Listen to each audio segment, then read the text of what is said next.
So what you'll say is you'll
Yeah.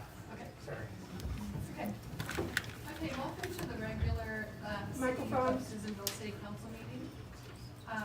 We are going to reconvene into open session at this time.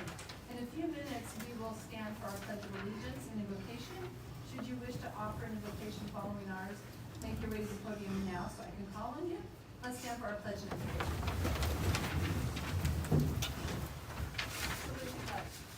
Allegiance to the flag of the United States of America and to the republic for which it stands, one nation, under God, indivisible, with liberty and justice for all. Almighty God, we pray this day for your ever-enduring guidance. We ask you to cover us with wisdom. Give us a sense for the true needs of the people of Susanville and the ability to govern those needs. Amen. Amen.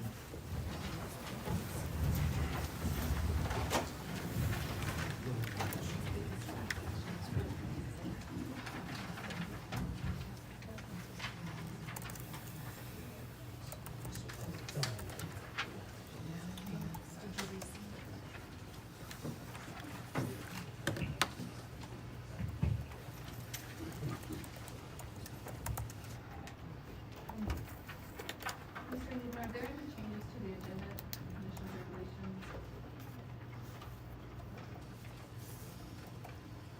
Pardon me, Madam Mayor, we are having a little bit of difficulty with our microphones, so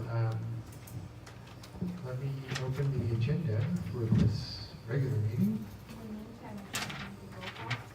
Sure. Okay. Councilmember Portal. Here. Councilmember Parrish. Here. Councilmember Miller. Here. Mayor Pro Tem Brown. Here. And Mayor Schuster. I'm here.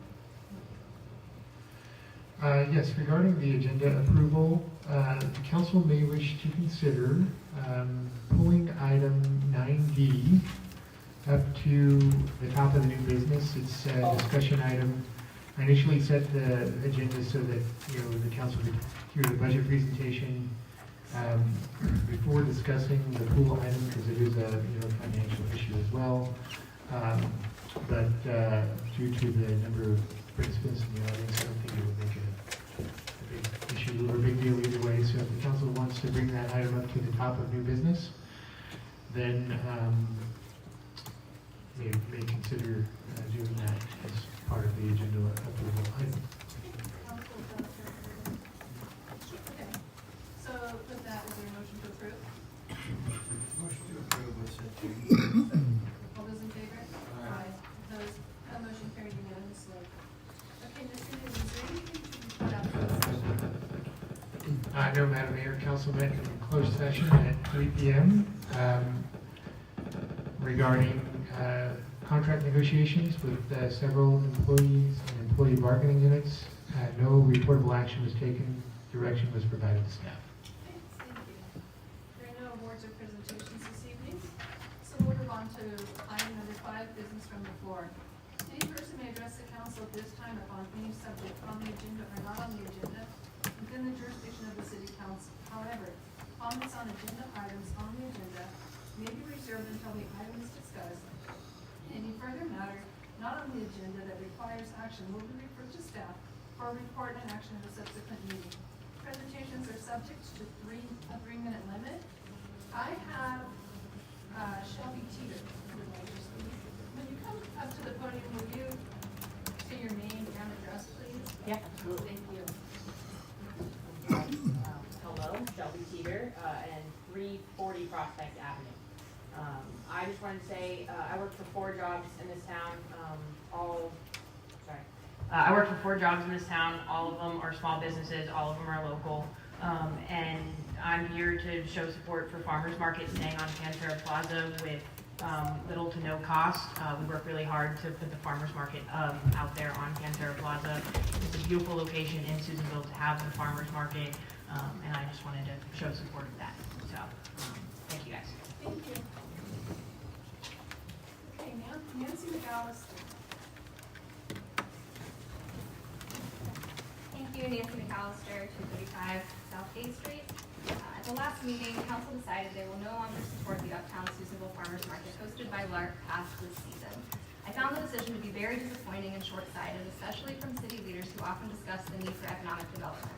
These markets allow local producers and artisans to sell their products, provide a place for the community to buy local produce and goods, provide community entertainment, often with live music, generate much-needed foot traffic around businesses in our historic Uptown area, likely cause some out-of-town drivers to stop and spend money locally, and even provide the option for our community members to use EBT and WIC for eligible food purchases. The market helps spur economic development and serves as a small business incubator by eliminating prohibitive costs like renting storefronts. And in addition to vendors, the market often has activities for children, informational booths like those of Lassen County Public Health and Lassen Rural Bus. These markets, especially the night markets, have been very popular and well attended. The actual hard costs to the city of overtime and insurance that exceed normal day-to-day costs that have already been budgeted for total about $2,600. That's $2,600 divided by 16 community events. That's $160 from city per event that provides all the benefits mentioned before. Now subtract the amount that the city makes off sales subject to sales tax, and that per event cost gets even smaller. I think the city's support for these events that are clearly for the community, not the host, is well worth it. Council's main issue is that the market is hosted by a co-op instead of a nonprofit. But before LARP stepped up, Lassen Land Trails Trust, a nonprofit, had a long history of breaking even or losing money. It seems backwards that council prefers a nonprofit to put in hard work and lose money. Council also said if it supports this market, then any for-profit business could have one. The truth is no one else wants to. LARP has been willing to run for the farmers market for this community because it aligns with their co-op's mission. I also felt council was unnecessarily disrespectful to a group who deserves a thank you for investing in our community. Council said things like, next year you're cut off, and no more, and then laughed about the aggressive way this was stated. It was as if LARP had done something wrong or was requesting the city to foot the entire bill for the market where LARP and LARP alone would have a booth and get rich. But in reality, this co-op has been putting in hard work and many volunteer hours for this town. They cover the bulk of costs for vendor fees and local sponsorships and just ask the city to facilitate closure of a side street. I suggest council reconsider withdrawing their support and show appreciation for any group willing to put in the effort to better this town instead of treating them like the opposition.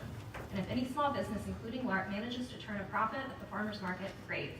To me, this sounds like the city supporting economic development. Thank you very much. Thank you.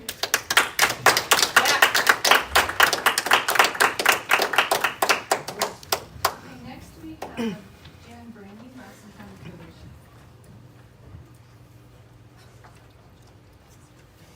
I'm used to morning meetings, so I've got to say good evening. Good evening, Madam Mayor, members of the council. Jen Brandon, Chief Probation Officer with the Lassen County Probation Department. I'm here today to talk to you about the local law enforcement torch run that will be occurring on June 16th, and it will start at the old courthouse for opening ceremonies at 7 a.m. The run begins at approximately 7:10, 7:15 a.m., where we will be running down Lassen Street to Mill, to Weatherlow, to Main, to Rob's Way, and then to the new courthouse. And that's where our run will end.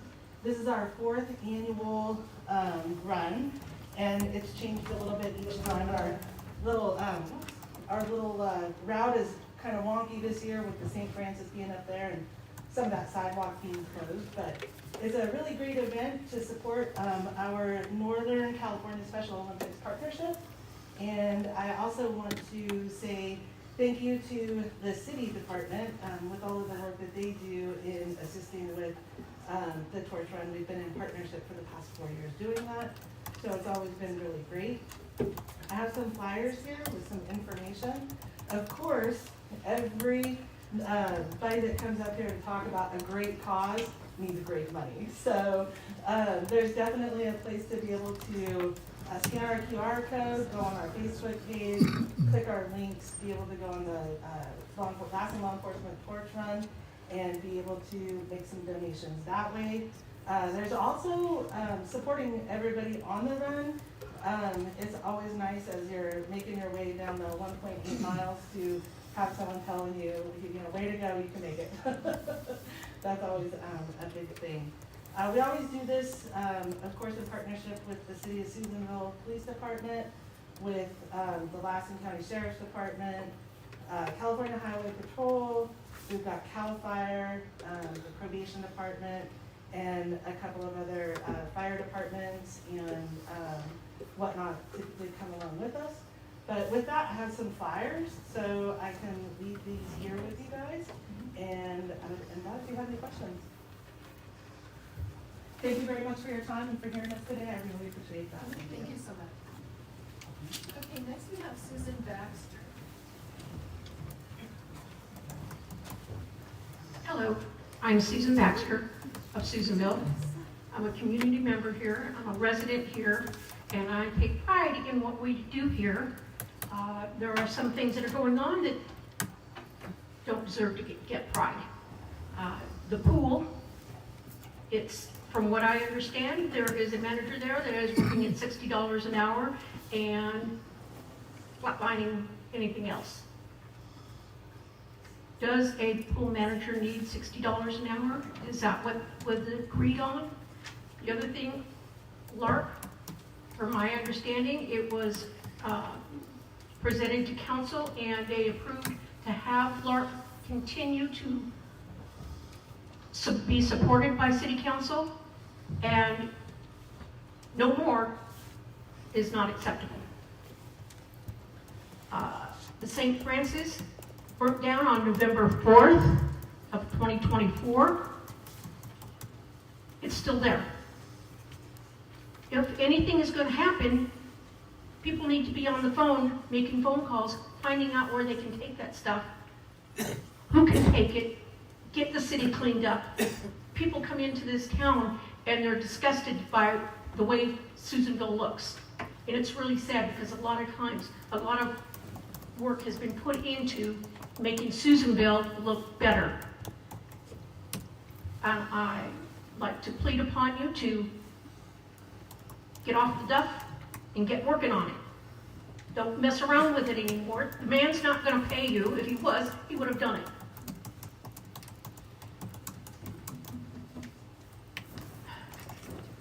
I just want to see it get done. I also want to see the movie theater turned into a performing arts theater. It's not going to happen if they don't get the money. The people will go bankrupt. That's not fair.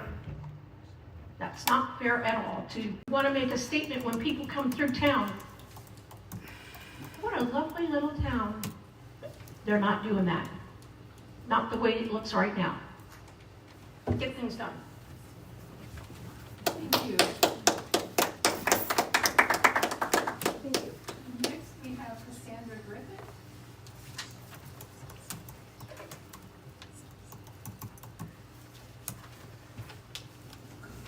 Hi, thank you, council. My name is Cassandra Griffin. I live in 703 Mill Street here in Uptown Susanville. I wanted to share a little bit today about the Susanville Farmers Market and what it means to my family. My family relies on the market to purchase most of our in-season produce in the summer and fall. The farmers market is a place where we bring visiting friends and family, and where our small first-generation family farm sells the majority of its products. It's where a teenager develops his work ethic and learns the importance of volunteering. His engagement with the farmers market has helped him raise hundreds of dollars for his local FFA chapter and resulted in LARP awarding him a certificate and scholarship to advance his continued professional development. The market is not a profiteering scheme for LARP or vendors to gain revenue from city taxes. It's a community service that LARP is offering to the local businesses and consumers of our economically depressed region. If the city is trying to promote economic development in Susanville, you are completely missing the target on this decision to eliminate city support for the 2026 farmers market. I urge you as our city council to hear our constituents, honor the value that is important to defend brings to those rural community, and be a strong partner for LARP as they have been for the city of Susanville. Thank you. Would anyone else like to speak at this time?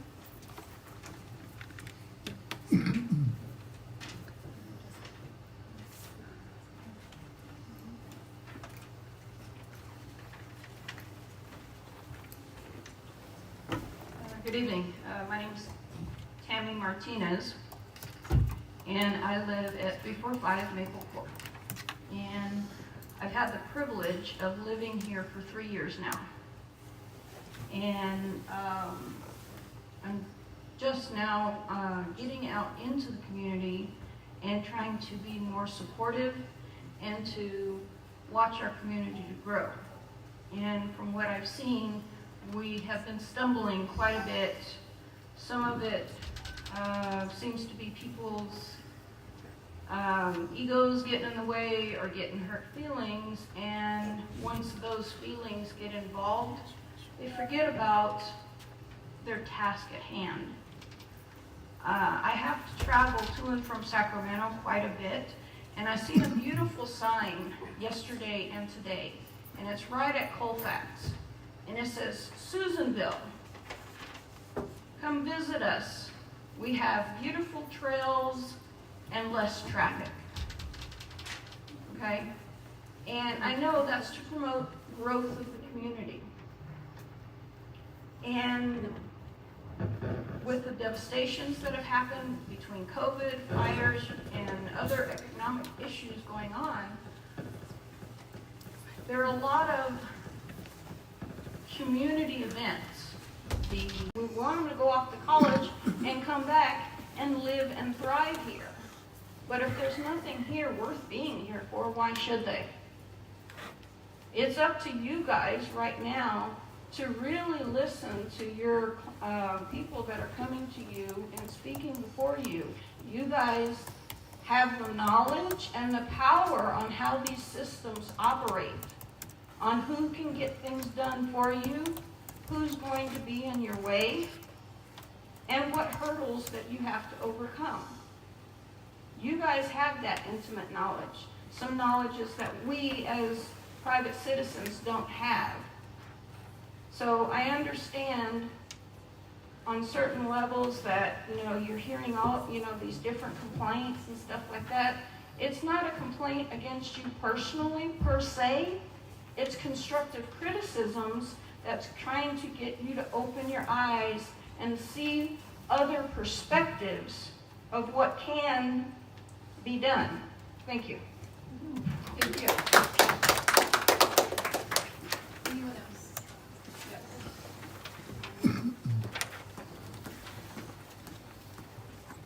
Hello, my name is Emma Luna. I am a member of the Lassen Volcano swim team. I'm also a coach, and I'm also a prior member of the Lassen High School swim team. I am a 17-year-old senior at Lassen High School, and I've been swimming competitively for 10 years, 3 of those on the high school swim team. I have also been coaching for the past 2 seasons. I will be attending Shasta Community College to swim and start my prerequisites for radiology. Without the team, I wouldn't be who I am today. Swim is my biggest passion and has shaped me to be who I am. The high school swim team isn't just a swim team to me. Sorry. It's okay, take your time. You're good. It is deep for me. It has brought me so many memories. So many memories, friends, and I can't imagine future generations not experiencing the same thing. It's brought many opportunities, including connecting me with my college coach.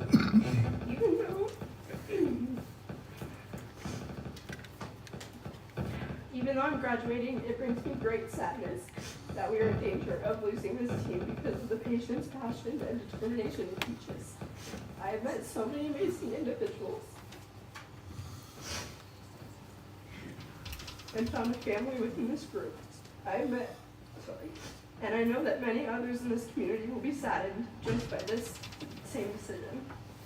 This is a community pool, which these resources should not be taken away from our community and our students. Thank you. Thank you.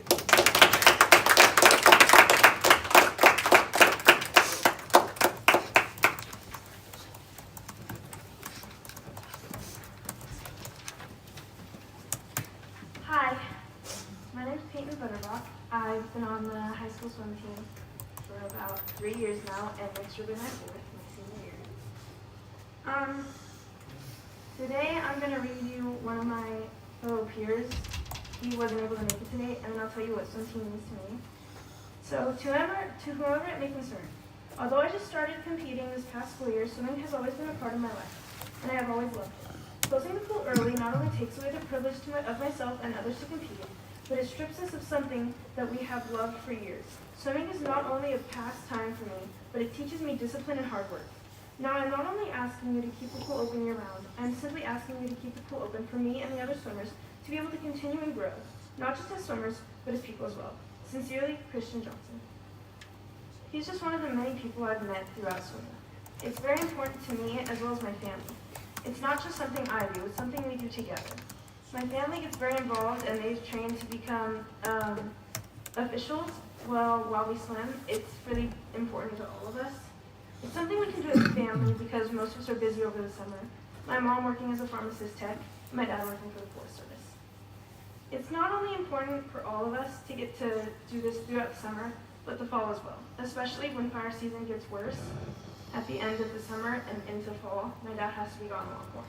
So having him home for these meets means a lot. I know that swim has helped me grow professionally as well, not only through swimming, but also through leadership skills, which I practice all year through FFA and team court, as well as Best of Broadband. Swim is very important to me, my sister, my mom, my dad, and my best friends. Please don't close our season. Thank you.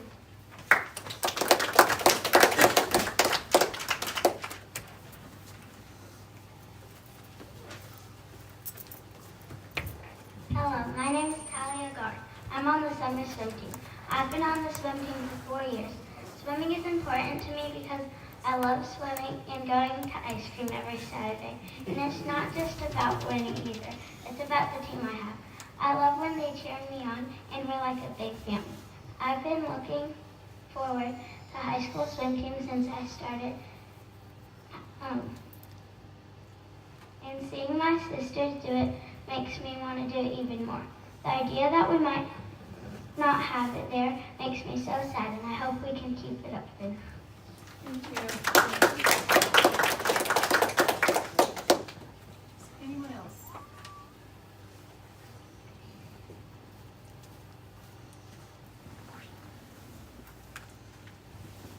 Hi, my name is Susanville, and I've been on the swim team 7 years, and I've always looked forward to high school swim, and everyone was always getting about at the youth, about all the bad things they're doing and how they were doing any sports and just walking around, talking to each other. And I finally found something that I actually enjoy doing, and so I'm excited for the high school swim season. And I've always been watching everybody do it, and I've just been looking forward to doing it myself. And I just really wanted to stay open so that I can finally do high school school.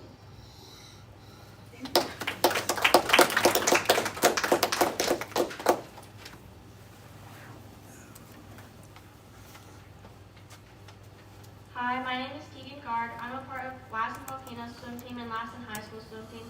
And it has been a really fun experience that I don't want taken away from me or others. I love swimming and it is a really great way to get exercise. I don't think that the opportunity for people to join swim and swim competitively for our school should be taken away. And it is disappointing to see that there's a chance we won't be able to continue with it. Thank you. Anyone else?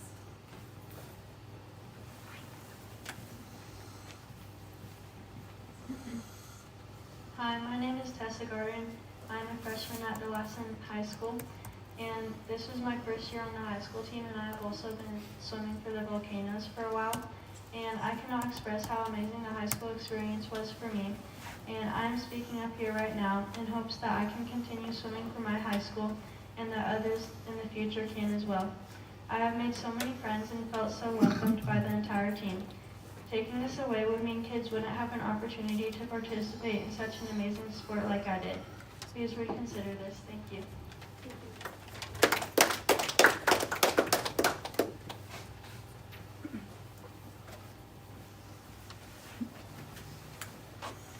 Hi, my name is Tara Gard. I am the Lassen High School swim coach. Thank you for giving us the opportunity to speak to you guys. We are coming because you can see this team, it's a family, and we do not want to close it. We are asking that the pool stay open for 2 months. I don't think that it's asking much. It was a contract that was had with the pool board that we had for 3 years. We understand that the budget is an issue. We have talked with the Honey Lake Pool Board, and unfortunately, they are not willing to keep the pool open for the 2 months that we need. So we're coming to you guys, and we're asking you if there's something that you can do to help keep this pool open. The community wants it, the kids want it, I want it. This is something important for us, and the high school wants it. Thank you. Thank you. Anyone?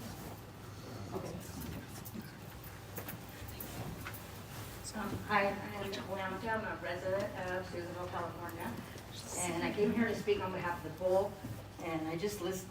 I'm not going to get emotional. It's been a long day. No. We've buried a lot of people with fentanyl. Our kids don't have a lot. They're roaming the streets. To hear these kids fight for something that's not fentanyl, it's not gang activity, it's not partying, it's a pool. It's pretty amazing. Like, this is one of the last things I think we have here in Susanville that can keep our kids off those streets. Please help us fight. So that's why I'm at it. Here's what I came to say is that I love the pool and I'm sad. I've been sad for a couple of years over the pool though, because the first year it opened, we had night aerobics and that was amazing. That pool was full. We had to get there early just to get a spot in the pool. So I know that generated money. There hasn't been a night class that has been offered that I know of in the last few years. Everything is offered 10 o'clock in the morning, 1 o'clock in the afternoon. It makes it really hard for the population in Susanville that works 8 to 5 to be able to put money into that pool and to be able to partake in the pool.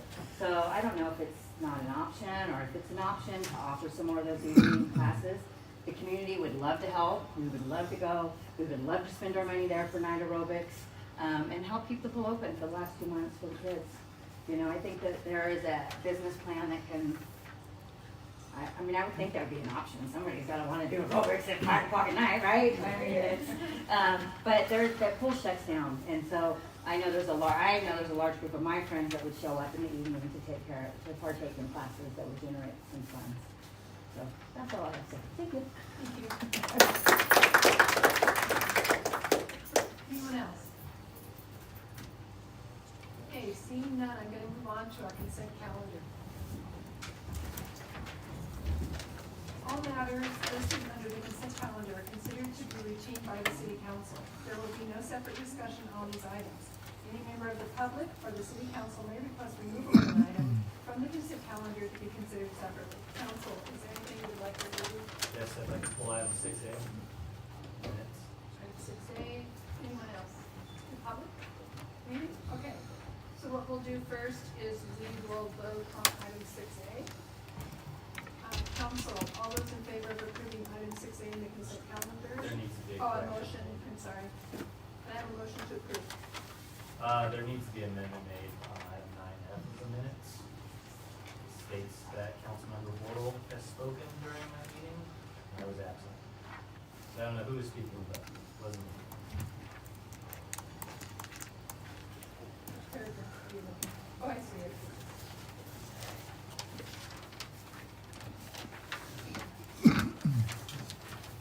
So we need a motion to approve with that change. Motion to approve. Madam Mayor, if I may, for the record, I believe the change would be Councilmember Parrish Oh, in place of Councilmember Bortle. thank you. Okay. So we have a motion with that change. Is there a second?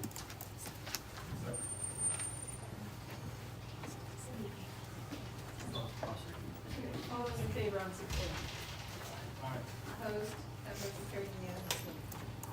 Okay, now we will vote on items 6B through 6D. You guys have any questions? Nothing? Public? Okay, I'm looking for a motion to approve 6B through 6D. Motion to approve B, C, and D. Second. All those in favor? Aye. Opposed? That motion carried unanimously.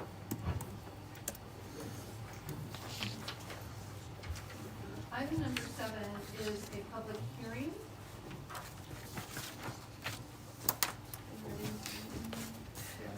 No, we're good, we're good. Okay, I'm gonna open the public hearing at 5:34. p.m. And the staff member presenting it was supposed to be Heidi Whitlock, but the matter is public hearing regarding government code section 3502. I'm unsure who's presenting. That would be Madam Mayor. Thank you, Madam Mayor, members of council. So there's been a new government code enacted that requires the city to embark on a new process as part of its budget approvals. And so Assembly Bill, it's AB 2561, which passed in 2024, became effective in 2025, January 1 of 2025, requires public agencies to hold a public hearing to address the status of job vacancies prior to the adoption of their upcoming fiscal year budget. So the city must present information on the status of the vacancies and the city's recruitment and retention efforts. And so basically what this is intended to do is allow employee bargaining units an opportunity to, as part of the budget process, provide information to the public and the council regarding why they feel like they're experiencing vacancies within their particular bargaining unit. And so as part of the requirement, we are presenting the vacancy rates for our various employee bargaining units. There is a threshold in the regulation that says if there's 20% or more positions that are vacant over the course of time. And so the way these numbers were calculated was essentially based on the number of hours that we would typically use for a full-time position, which is 2,080 hours. And throughout the course of the last year, how many hours were the positions vacant? So we drilled down to that level of detail.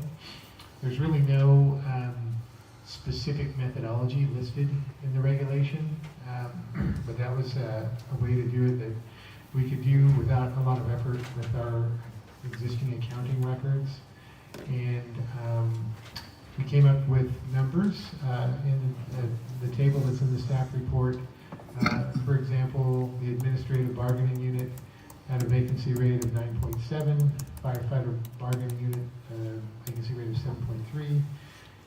Miscellaneous was the highest among the bargaining units at 12.9.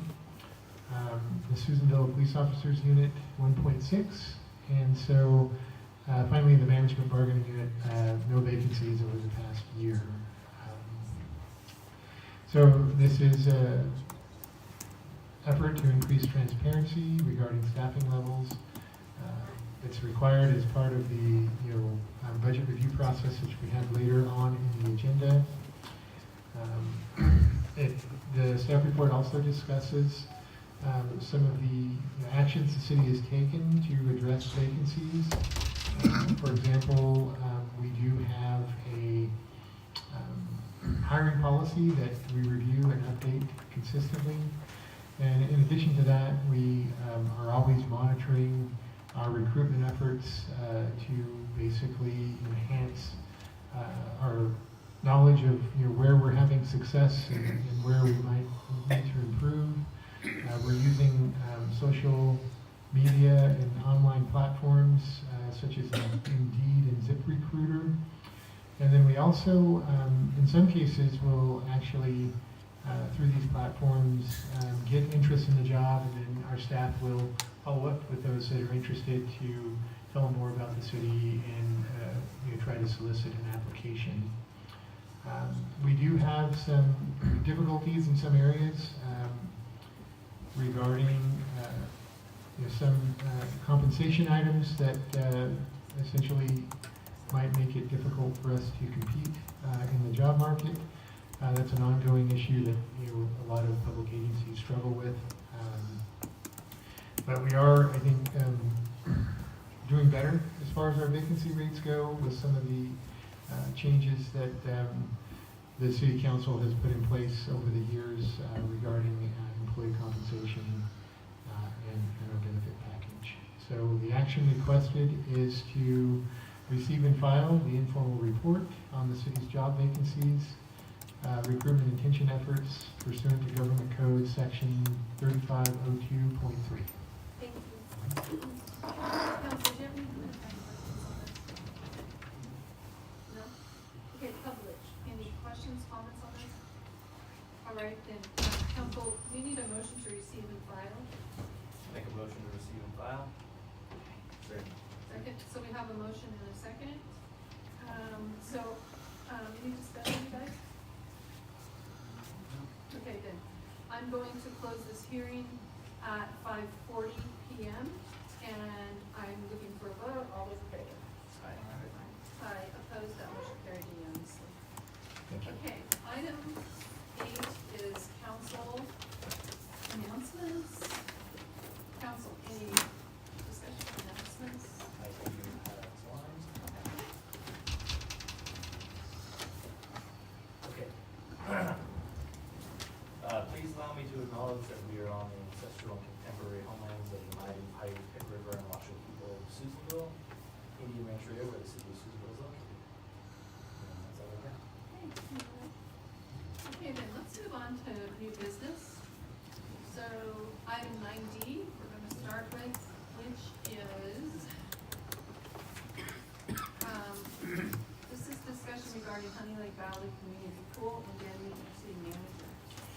Thank you, Madam Mayor, members of council. At the May 7th meeting, the council directed staff to bring back this item for discussion regarding the Honey Lake Valley Community Pool.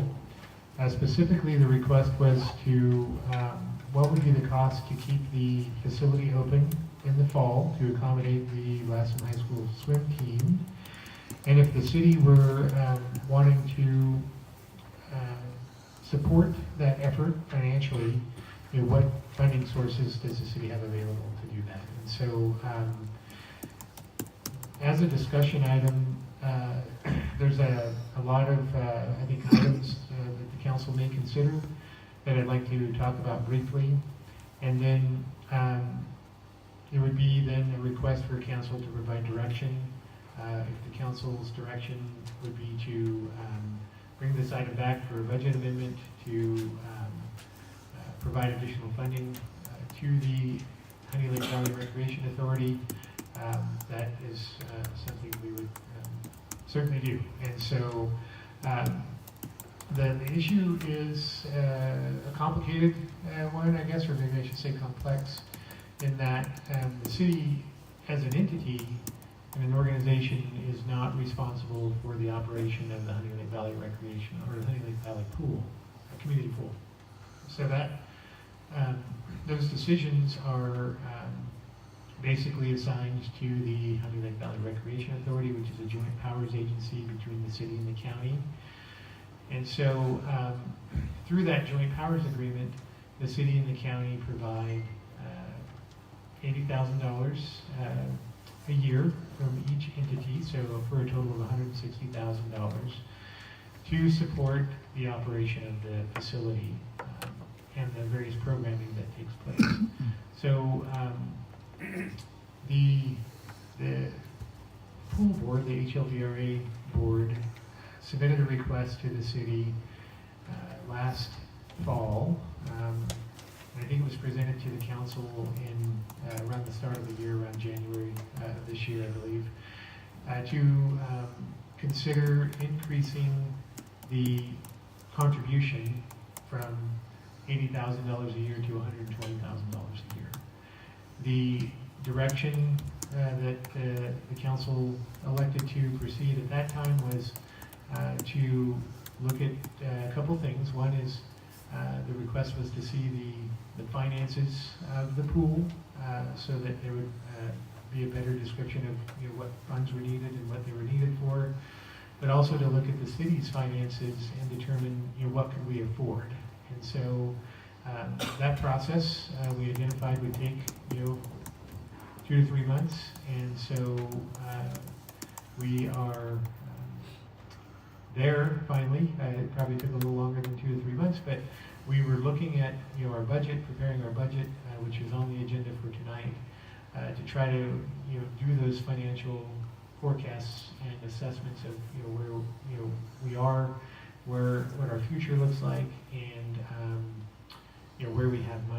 And so essentially, from a financial standpoint, which you'll see here on the next item, the city does probably compartmentalize its money into a few areas, but simplistically, there's the money that we have on hand, there's the money that we anticipate receiving over the next fiscal year, and then there's the money that we anticipate spending over the next fiscal year. So that's kind of what the budget's looking like. The money that we anticipate receiving with our forecasts isn't enough to cover the money that we anticipate spending, in other words. So what we're using with our budget is, we're using some of the money that we've saved up to pay for what we call one-time expenses. So usually it's equipment. We're updating our general plan. We are looking at what is it going to cost to abate the St. Francis building, and so we're kind of forecasting those as well. And then also the Performing Arts Center. So that's kind of looking at the forecast. This is money that we're planning on using that we currently have.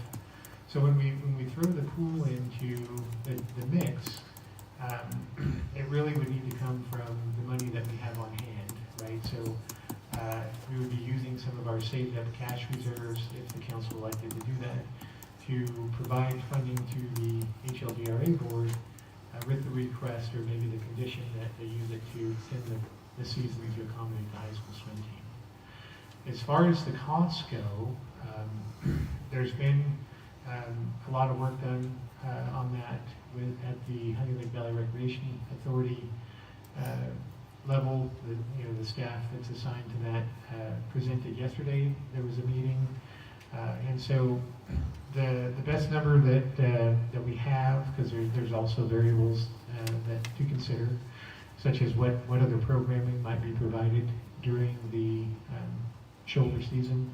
But looking at the high school swim team and the time that it would basically take to keep the facility open, and also to keep the pool heated, to keep the pumps running, we're looking between the range of $20,000 and $24,000 for those additional 2 months.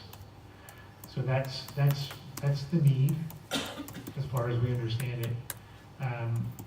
The JPA basically, as I mentioned earlier, is a joint agreement between the city and the county.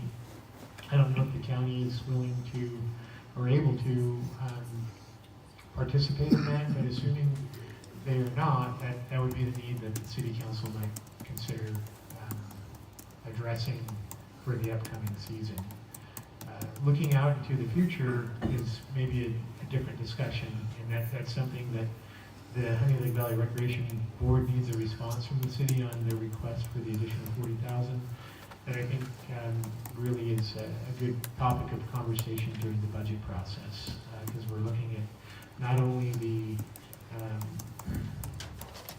current need for the one more season, but we will be looking at making a commitment long term to do that, which would tie up financial capacity moving out to the future. So I think there's maybe two separate discussions. One is like, what can we do for this upcoming season, and then also what do we do long term with the facility. So that's what we have. 20 to 24,000, and most likely it'll come from our available cash. Thank you. Council, any clarifying questions? Public, clarifying questions, yes. Come to the podium and your name and address. Good evening, Mike Baxter, lifelong resident of Susanville. My thoughts are, is there any grant money available out there that could help the school district? Something might be available to help them out in this situation. Has it been looked into? We would have to apply for the grant now, so it would cover this season. Even if it was. Madam Mayor, there was an extensive report at the pool meeting yesterday regarding grants that have been researched and There does not appear that there are a lot of grants that would support the operation of the pool substantially to cover the deficit. There was discussion of potentially a grant that would basically offer say $15,000 for supporting swim lessons. Most grants that are available are going to be for facility improvements, retrofits, upgrades, those types of things, which would help obviously. But I know that our staff has done quite a bit of work looking for grants, but we do. The city as an agency does receive grant funding in a lot of other areas, but it's difficult, I think, in the realm of the recreation or the pool area to compete well and find projects that fit the needs that we're currently facing. Okay, I do have, I skipped over this, I'm sorry. Shelley Burton wanted to speak.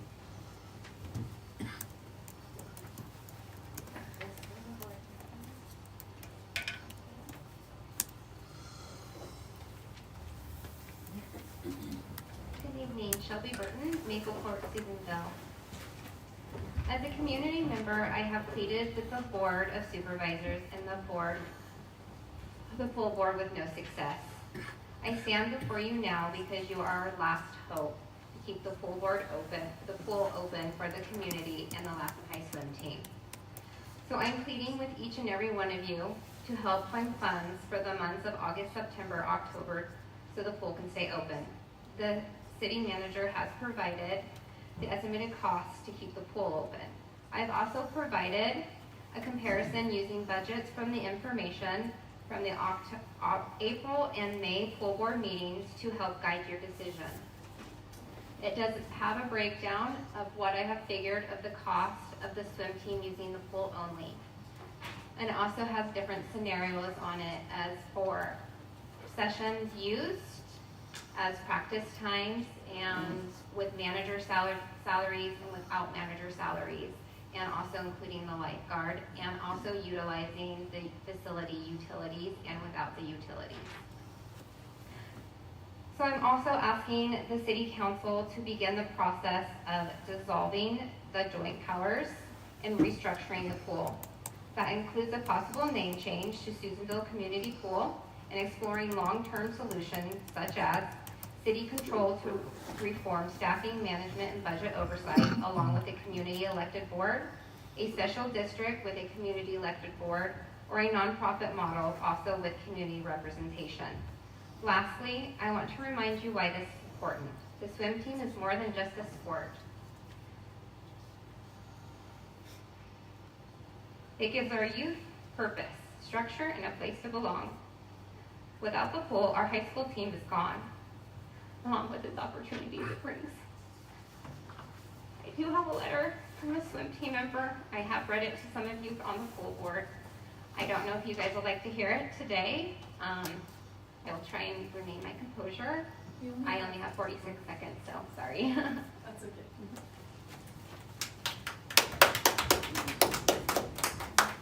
Anyone else?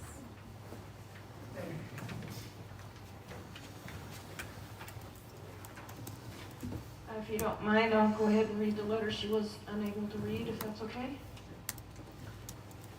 This says what the Lassen High School swim team means to me.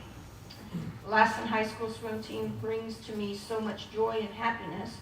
It has helped make me new friends, stay healthy, and feel connected with my school. Our coach is amazing, and the team is incredibly supportive of everyone. Swimming is not only a great sport, it keeps me active and keeps me out of the house. I feel deeply disappointed and angry that the pool is closing and there will be no longer a swim team. I won't be able to swim, race my friends at practice, or visit places where we go for meets. We have done so much to support the pool, and losing the chance to continue our team is heartbreaking. I won't be able to see my teammates at practice, and I will be missing part of the fun, meaningful sport connected to Lassen High School. Swimming is the only sport I truly connect with in high school, and if it ends, I will lose that important part of my life. Future students who love swim won't have the chance to be part of an amazing team, travel for meets, or make new friends like I did during my first year. I've worked so hard to build, we've all worked so hard to build this team, and I have worked so hard to improve my swimming. The swim team has been the best thing that has happened to me, and I will be furious if we lose it. Bella Burton. Thank you.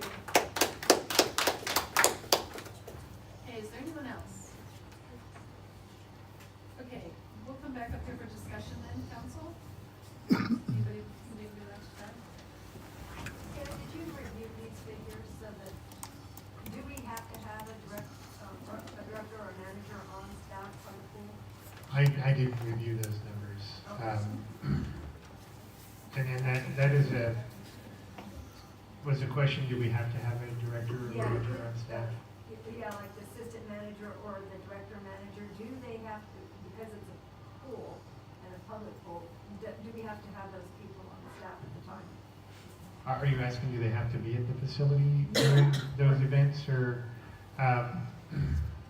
that's a good question. I would say not always, and they're probably not always there, but even if they're not there, they're probably doing something as it relates to setting up, schedules, training. And there's a lot of work on the back end that has to be done to make it all work. One of the issues that we face with the pool is that our staffing as part-time temporary people, with the exception of the pool director, and usually it's younger youths or adolescents at high school age, and during the summer months, they have plans as well. Like if they want to travel, they're off on vacation, and so we keep the staffing numbers somewhat high to make sure that we always have people available, and that our employees can take time off and enjoy their summers as well. So there is a lot of work that needs to be done to balance the schedules to make sure that everything's covered. I'm not necessarily an expert on the operation of the pool. I know Director Godwin is here. He's the executive officer, so he can probably answer a lot of questions that I can't. But I would say that they don't necessarily have to be on site, but they need to be engaged and available if something happens. We've had issues where our lifeguards have to intervene and interact, and we do need somebody doesn't show up, for work. We got to get somebody to cover those types of things. If the swim teams had people that are qualified to be a lifeguard, could they fill in? I don't know how many lifeguards that we pay to be on at a certain time. Could they have volunteer lifeguards if they qualified to do that? I would say potentially yes, that's an option. I think that would be an exercise of determining from a liability perspective. Like I said, the pool board is a separate entity. They have their own attorney, they have their own insurance, so that would be probably a call that the pool board would need to make. But potentially, volunteers can do the same job as a paid employee, as long as they're properly trained and there's accountability. So if they're not doing their job right, we need to be able to get rid of it, right, or discipline, or whatever it takes. But that, in theory, that would work. And I don't know that much about the pool and its operation.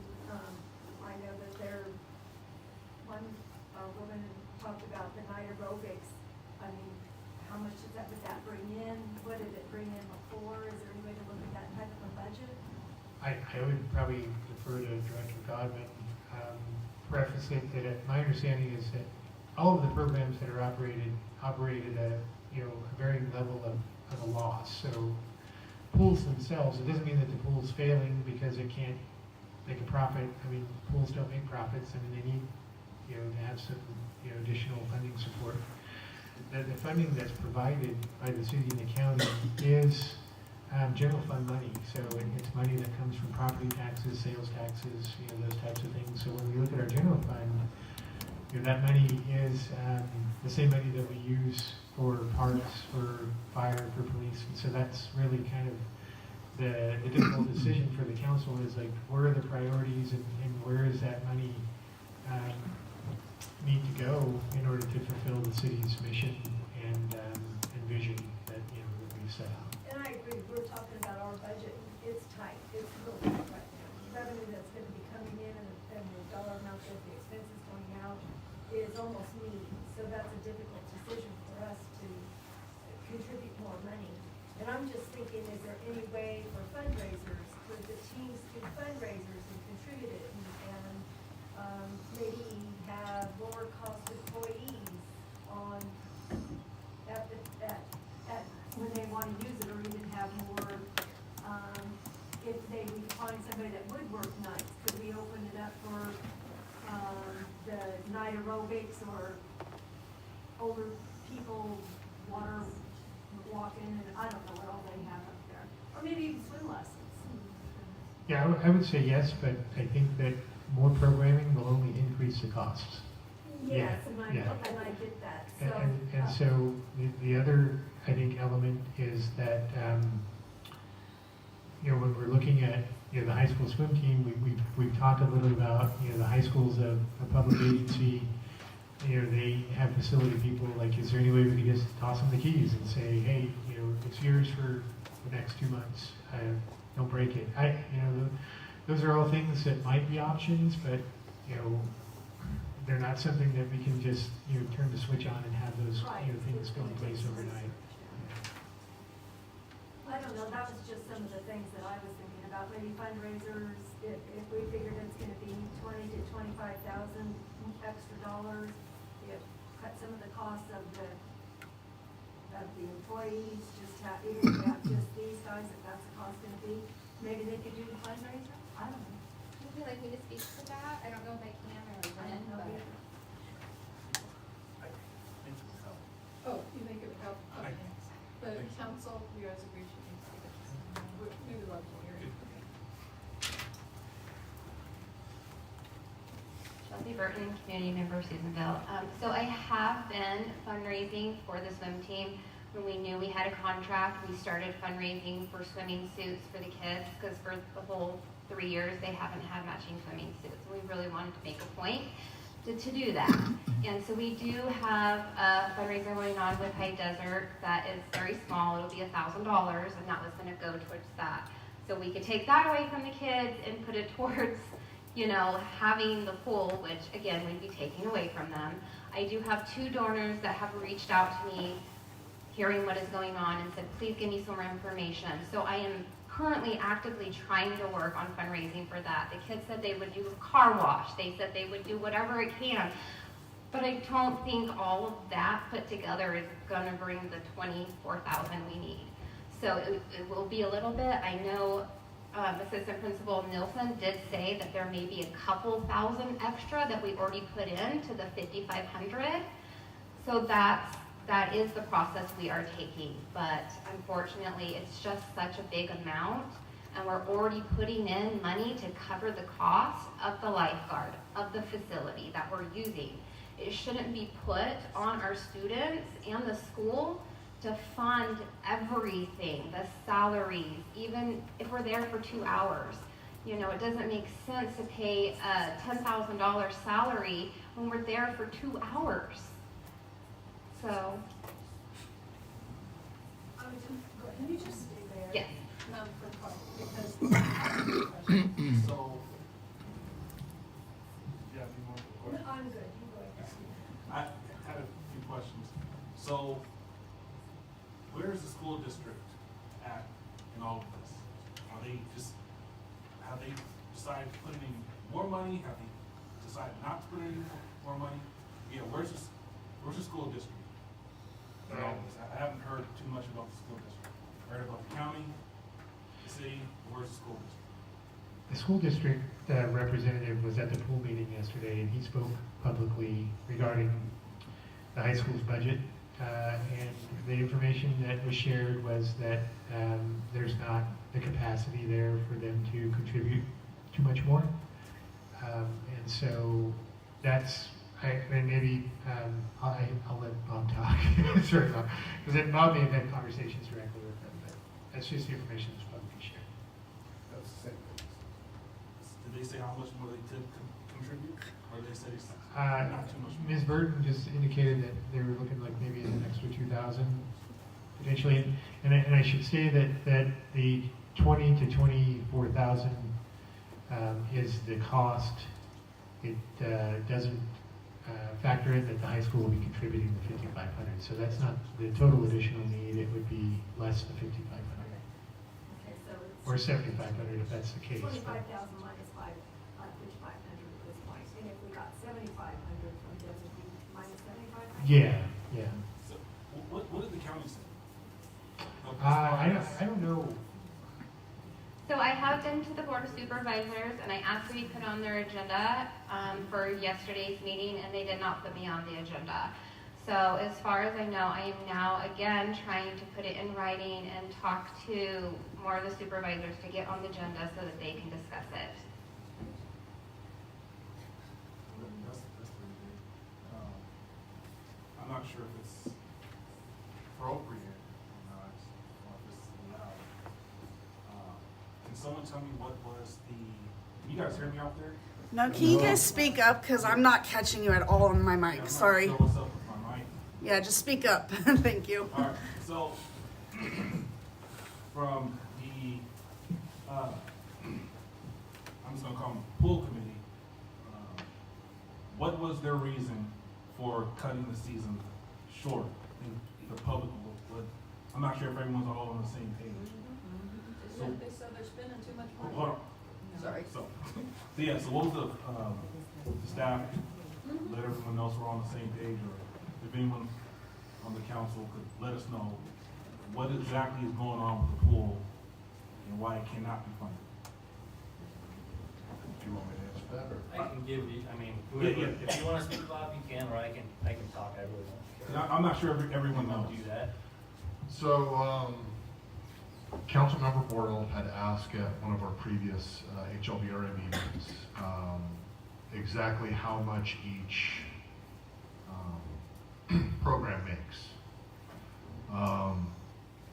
This was at a meeting where we had looked at our budget and projected a negative budget for the end of July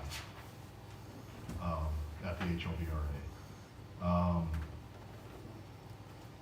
It's happened before, and it happened quietly, and I didn't feel like that was the responsible thing to do, so I brought it to the board to ask them about it. At that time, Councilmember Bortle asked if we could prepare a spreadsheet that told us how much each program at the pool made. So I made a spreadsheet up and brought it back to the HLVRA board. In that spreadsheet, I did a 15-week season, which would be the summer season that's normally done. I took all of the costs for an entire year, like all the electrical costs, all the geo costs, insurance, lawyers, all that stuff, just divided it by 15, and then put that number of weeks in. Then I figured out how many hours per week the pool was open, and then how many hours each program was, and figured out the cost per program that way. And then for the shoulder season that would extend in the fall, I did the same thing but divided everything by 26 weeks. And so when I did that, I kept the pool manager on full time in that spreadsheet, and I didn't necessarily account for like less chemical usage, maybe some less electricity, that kind of thing in the shoulder season. So there are ways, when we looked at it this time with Dan and looked at the shoulder season, that was some of the stuff we took the pool manager down to halftime. We took some of the electricity out. We kind of tried to pin it down a little bit harder. So that's why when I brought it to the HLVRA board, we were looking at like over $50,000 deficit for the fall season, and we were able to get that down to the 24,000 at the end. talked about tonight. And I do have that paperwork right there if you guys wanted to look at it from that meeting. So, I guess what it comes down to is, if we fund this,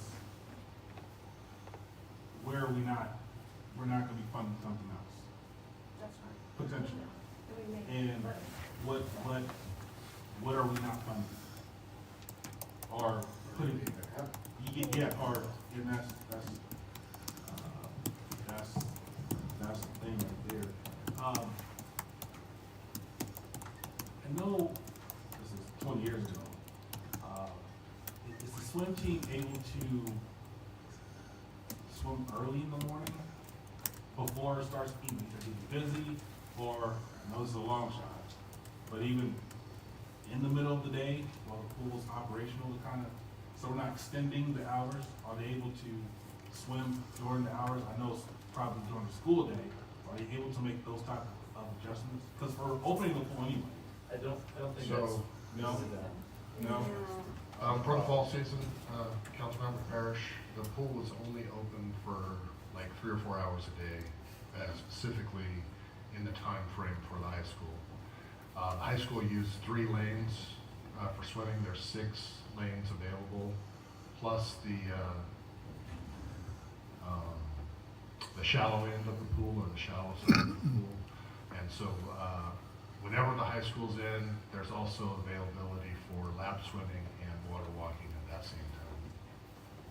Is there a school in Chester or some other pool that could, no? There might be one in Fertile.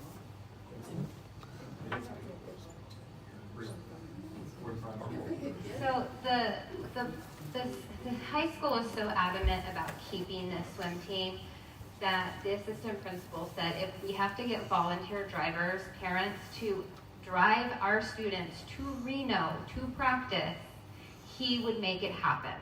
So it's not the fact that we haven't tried to discover any avenue. We are willing to, do anything we can to get our swimmers in the water. Unfortunately, where we live, our pool is the only option. Have you thought about doing spaghetti feed up at the casino? Because they seem to raise a lot of money whenever they're doing some sort of a feed like that. Yes, and if we would have known earlier that this would have been the outcome, we totally would have done this.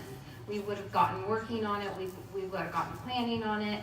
Unfortunately, right now, we're at such a short notice because we have to give the other schools that we compete against the knowledge, are we going or are we not going? We've already canceled our home meet because we don't know if we'll have a pool. So unfortunately, right now, we don't have the option as of tomorrow to do a spaghetti feed and raise that money. So that's the problem. If we had given more time and knowing this was happening, we could have went to Patty Gunderson and said, Patty, do we have any grants that the school can use? Can we do anything to make this funding happen? And I know in 2023, this was brought up. We were in the same position. And people came forward and said, hey, come meet with me. Let's find something. So unfortunately, that's where we're at. I know you're kind of speaking for the behalf of the pool here.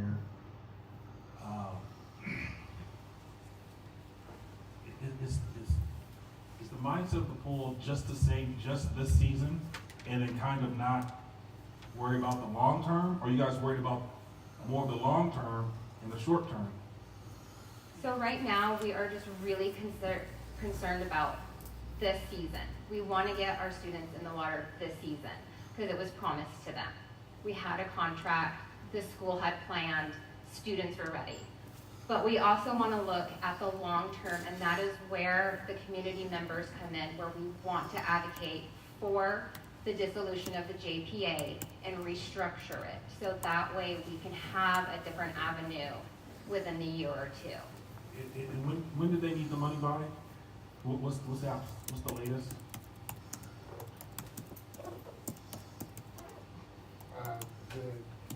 That's a Good question. I would say before they run out.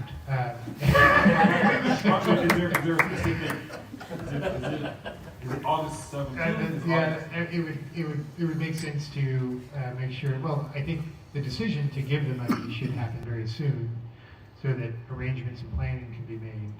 But the pool district may not actually need the money until, July or August. It's hard to, I can't speak for the county board of supervisors, but we're really, I don't know. So, what? Well, if it was like 50-50, then that's a little bit better than a full 25 grand potentially just from the city. Well, would it'd be about 17.5 or 16.5 with the money that they're contributing, the extra $2,000. So, do you guys want to have this conversation? These are our pool board members. Do you want them to clarify? Or finding money or deciding. Did you want, I just want to know if you want to turn. I mean, I can talk, if you guys want to, might help add some context. Yes, please. We don't know. Yeah. So, there's kind of like two main ways the pool, the district, the JPA gets money. And first one is obviously the county and the city provide funding. The other is the money that's generated by, I guess you could call them like door sales or attendance, like swim lessons, etc. And those two pots of money combined fund pretty much most of the activity that happens at the pool. The problem is when you have the pool, so when the pool is open for like a regular season that kind of begins like end of May and starts to end around August when school is opening, the reason why this pool is able to sustain itself in a more appropriate fashion is because it has people actively attending the pool and buying tickets and being there. And the problem is that when school starts, about 80% of its attendance falls off. So all of that supplementary income that it would have to fund its operations kind of disappears along with the school season beginning. Now, I think it was correct as Steph said, it's like pools are not like considered solvent entities. They're not things that generate money, right? But, you want to cauterize as much bleeding as possible, right? And so I think that's where the difficult position is that to fund the pool is going to require subsidization of taxes in one form or another, basically no matter how you want to skin this cat. And in order to enable us to have a high school swim team that can utilize the pool for the months that it needs to utilize it for its season, it would require probably more tax revenue than what's currently provided. And I think that problem was compounded by the fact that there are increases in minimum wage, there's increases in inflation, there are locally increases in insurance costs due to our fire ratings that have changed over the past couple of years. There's a variety of operational increases, some of them within our control, some of them not, that are outside of our control. And I don't think that the budgetary decisions that were being made historically as the JPAs have been moving along have considered or taken those into account, And it's kind of like a similar conversation we're gonna have with the budget of like, how do we keep up with inflationary costs with declining revenues or revenues that aren't keeping pace with that? And so, I think funding pools are a good thing. I think it's good to have kids swimming. I learned to swim in a Louisville pool when it was enclosed, and that was a great year-round pool. They're great assets to have. It's tough when everybody's under like budgetary stress to identify like who's gonna pay for what. And it would really, in my opinion, be nice just to have a special district formed because it really is a community asset. And if the community wants it, I think we as a community need to decide that we're gonna pay for it, and having us make that decision on city council is kind of like a indirect way of accomplishing it, right? Like we're elected by the people within the community, So indirectly, our budgetary decisions are representative, or should be, of their decisions.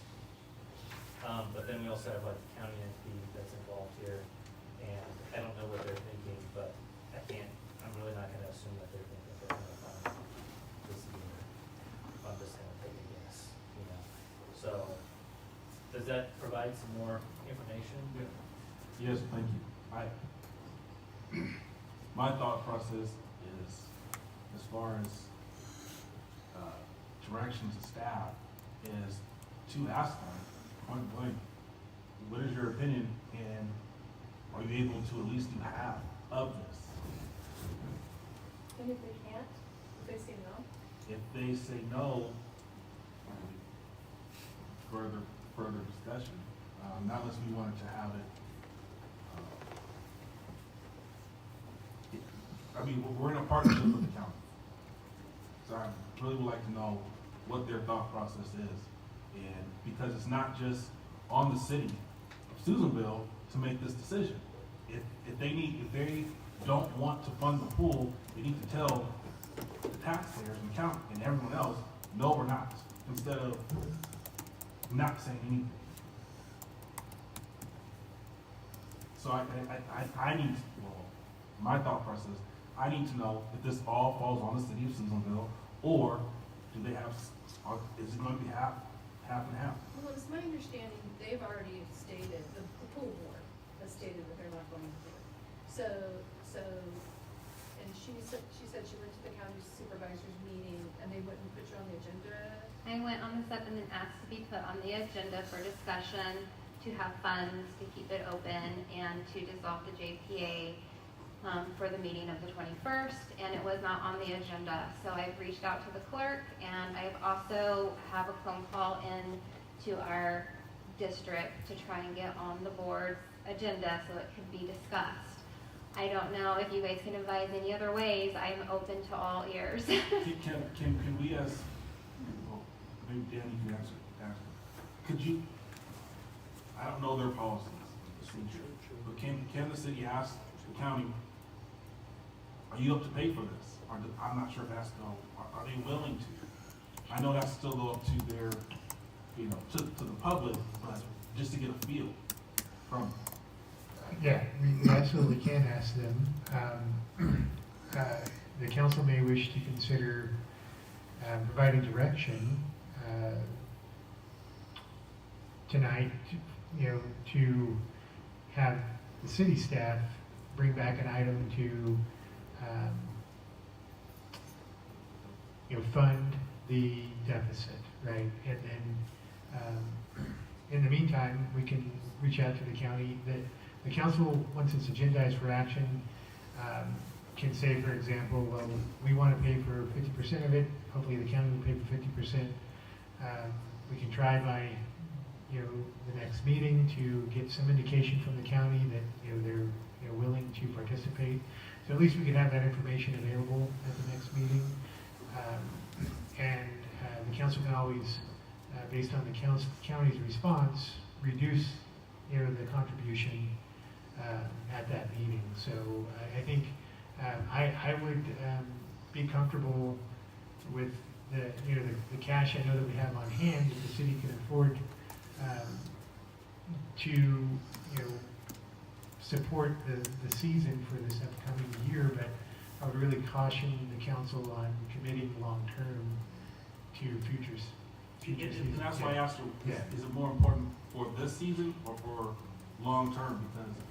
Because basically, I want to let the public know, the city council now is trying to fix problems that was created when this pool was built. It is what it is. We're fixing problems. As soon as they broke ground on that pool, it was outdoors, this was going to happen. And we're trying to make tough decisions.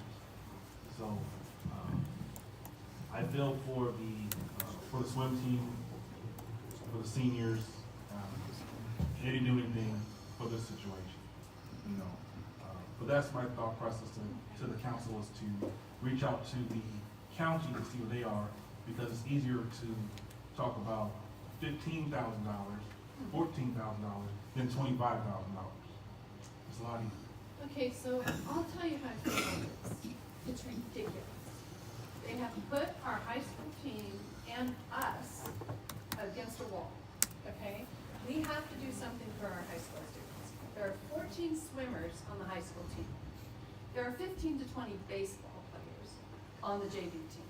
So if somebody came to us and said, oh, we want to eliminate the baseball team, honest to goodness, it would be horrible. And that's what this is. This is horrible. I think that I'm just going to throw this out.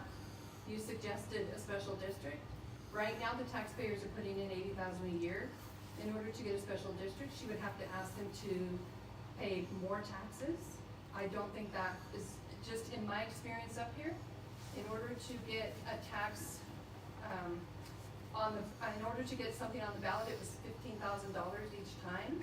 It took us like 3 times before we could pass a 1% tax. I don't see that being the best option. I think that would take longer for you. That's just my opinion from my experience. I say what we need to do is we need to amend our budget. We need to say we will cover this season only and take in whatever we can, but let's get it, so if the county says sure, then good for us. If the superintendent comes up with more money, then good for us. But right now, our back's against the wall, but more importantly, the high school swim team's against the wall. What are they supposed to do? They're in limbo. And what we're doing is we're helping our residents.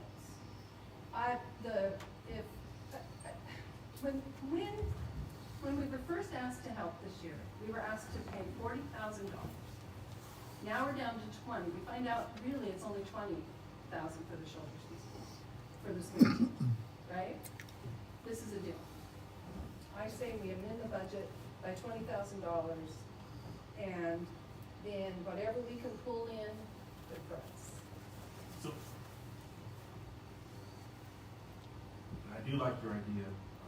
Are we setting a precedent for any sports team, high school team, football team, baseball team, basketball team? Because we did it with pool, are we now obligated or setting a precedent to do it for others? Well, we are in that pool. So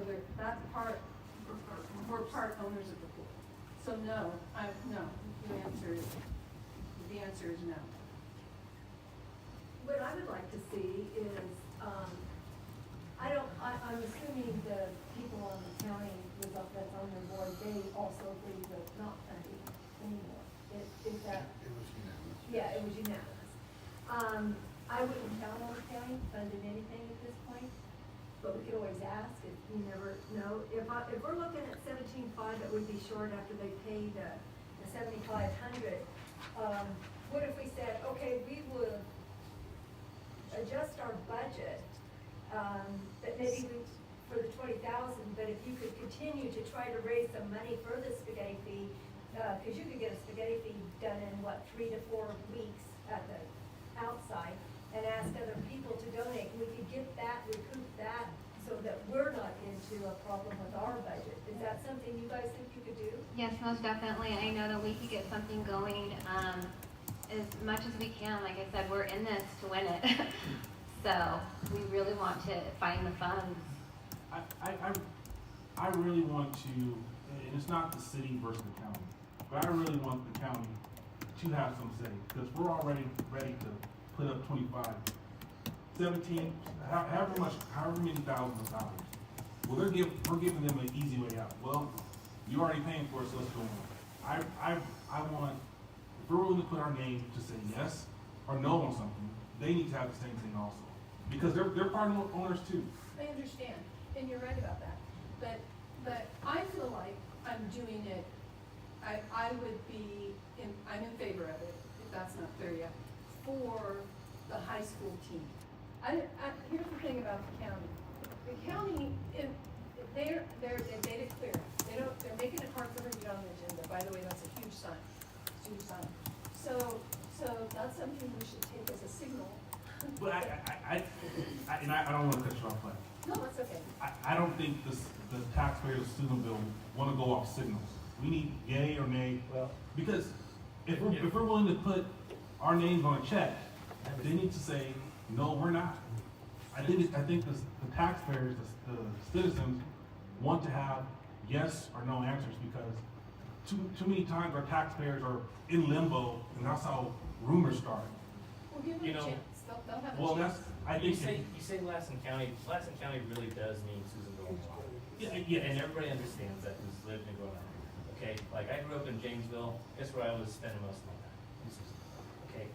So, we're really not in competition with the county. You know, I think the city just happens to be in a better budgetary standing than the county does right now.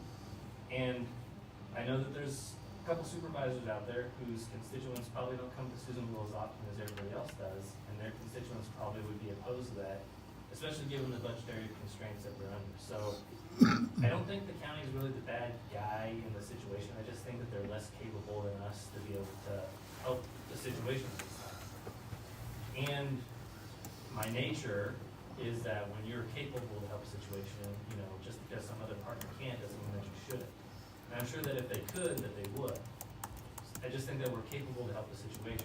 Now, I agree this isn't a long-term solution, and we're not gonna spaghetti feed our way to a solvent pool budget. There has to be a better long-term solution out there. But I think in this situation, I think the mayor's correct. We're in a position where we can help, we should help, and it's gonna benefit our community in the long run. And you make a good point. I don't want to make it seem as though the county is the bad guy.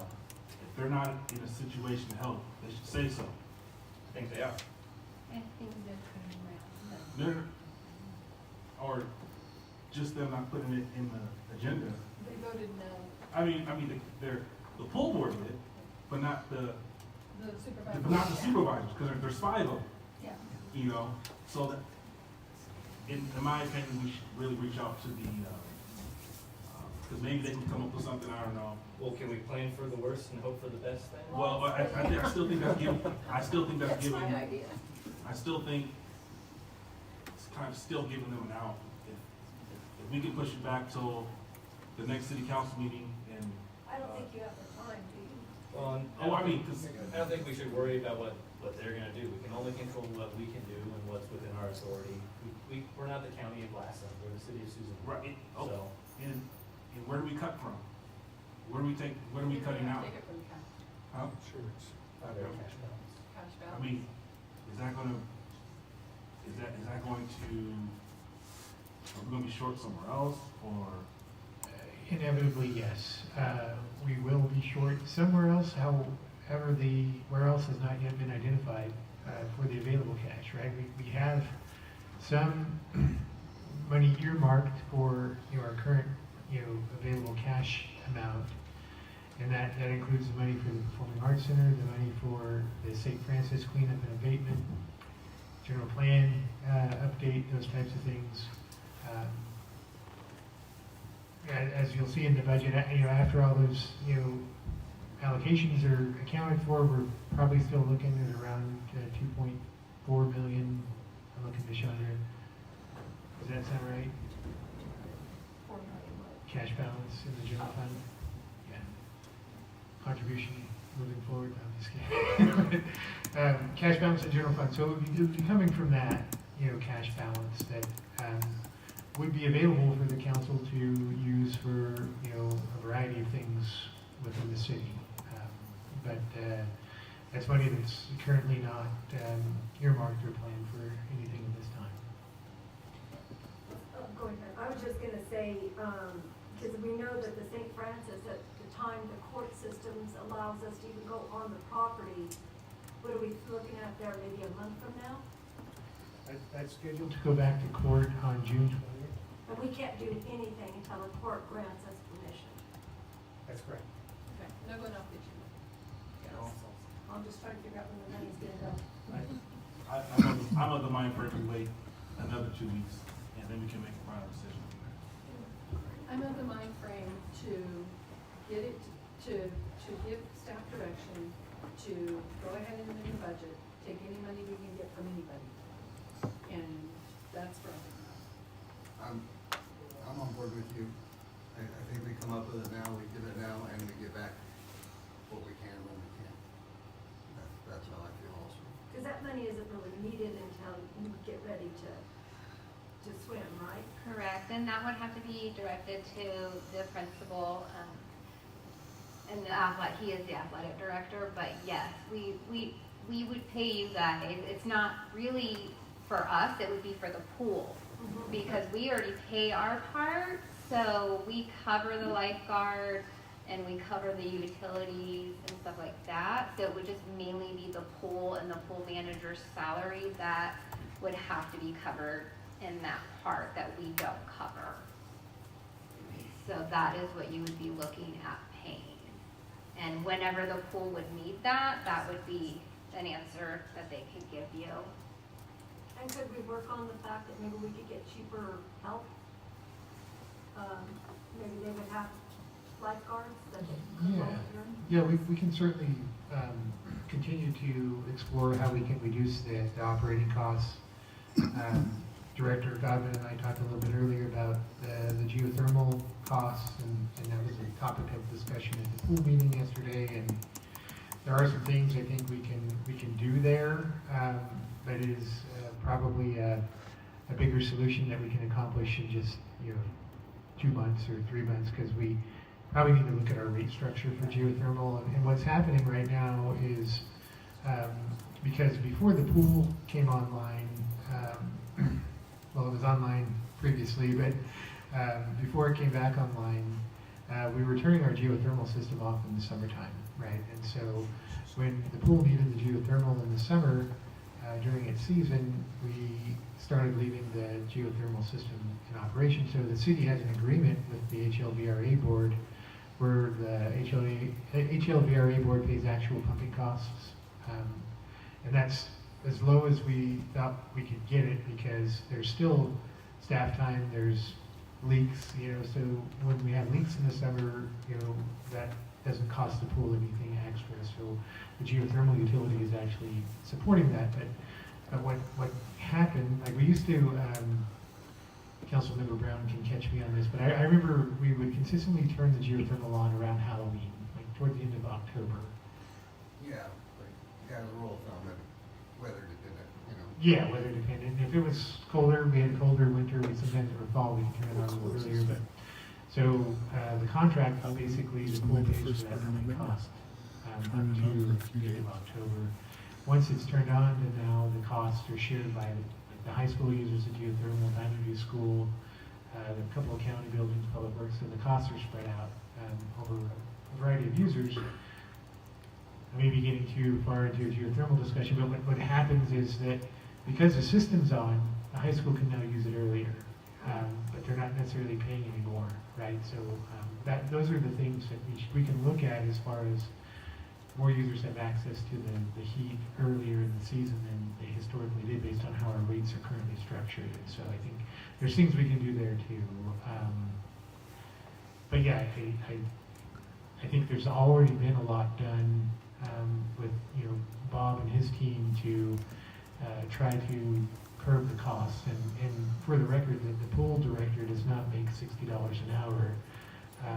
That number that is presented to the HLVRA board includes benefits as well. So the hourly rate is around $32 to $34 an hour. Statutorily, it has to be double minimum wage because it's an exempt position from overtime. And the reason that a decision was made to make that position exempt is, one, we had a willing employee to do that. And the other is that with the longer season, the shoulder seasons, the employee was working more hours than we could legally keep them as a part-time employee. So they had to be a full-time employee at that point.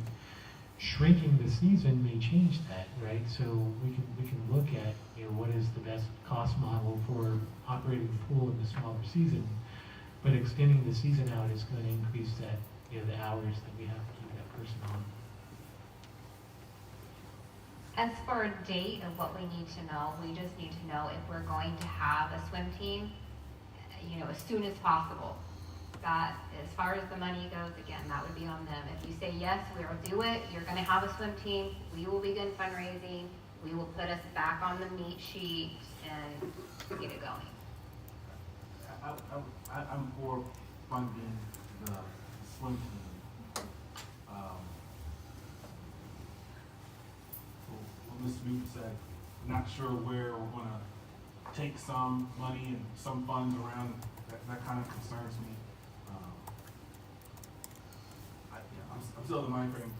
If we're willing to do it, if the council's willing to do it now, then we can still fund it for June 4th, at least,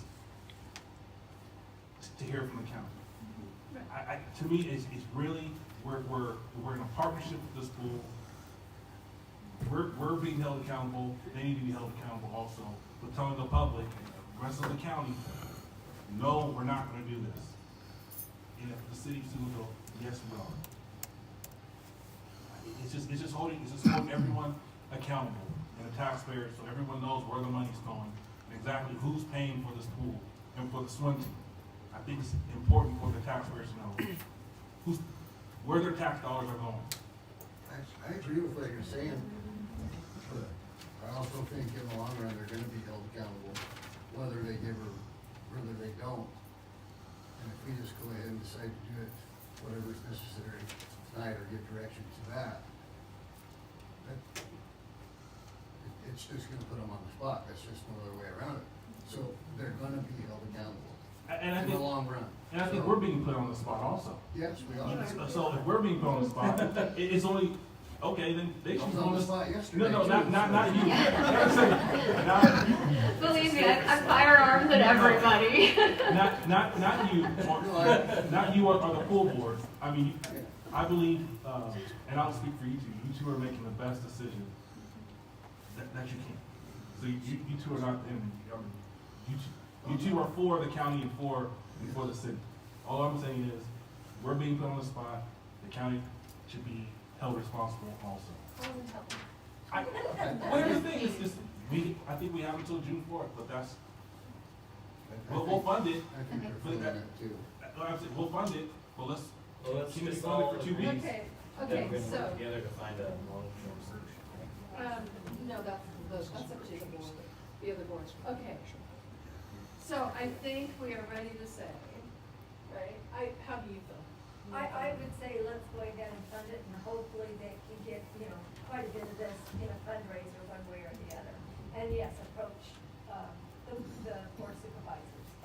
But I don't think we can hold these guys up anymore, waiting for the board supervisors. It might be 3 months before they get I'll going. still continue.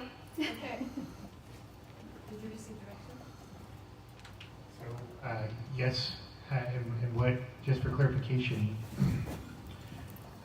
the council still needs to take an action to amend the budget, to provide additional funding to the HLVRA board, and that we can agendize for the June 4th meeting. And so once that action is done, it'll be official. I will reach out to the county in the meantime and see where they are with it, and see if I can glean what their plans are going to be, and I'll have that information available if possible at the June 4th meeting as well. Thank you so much. I really appreciate it. Okay. And we're going to take a 10-minute break at this time.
sneak a marathon here.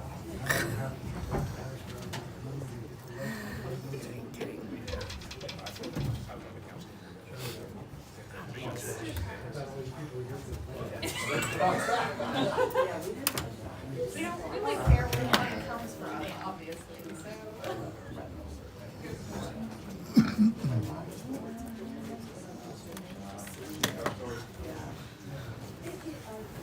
What's up with Mr. Watson? How you doing, man? How about you? You good? Is he still around? I didn't see him.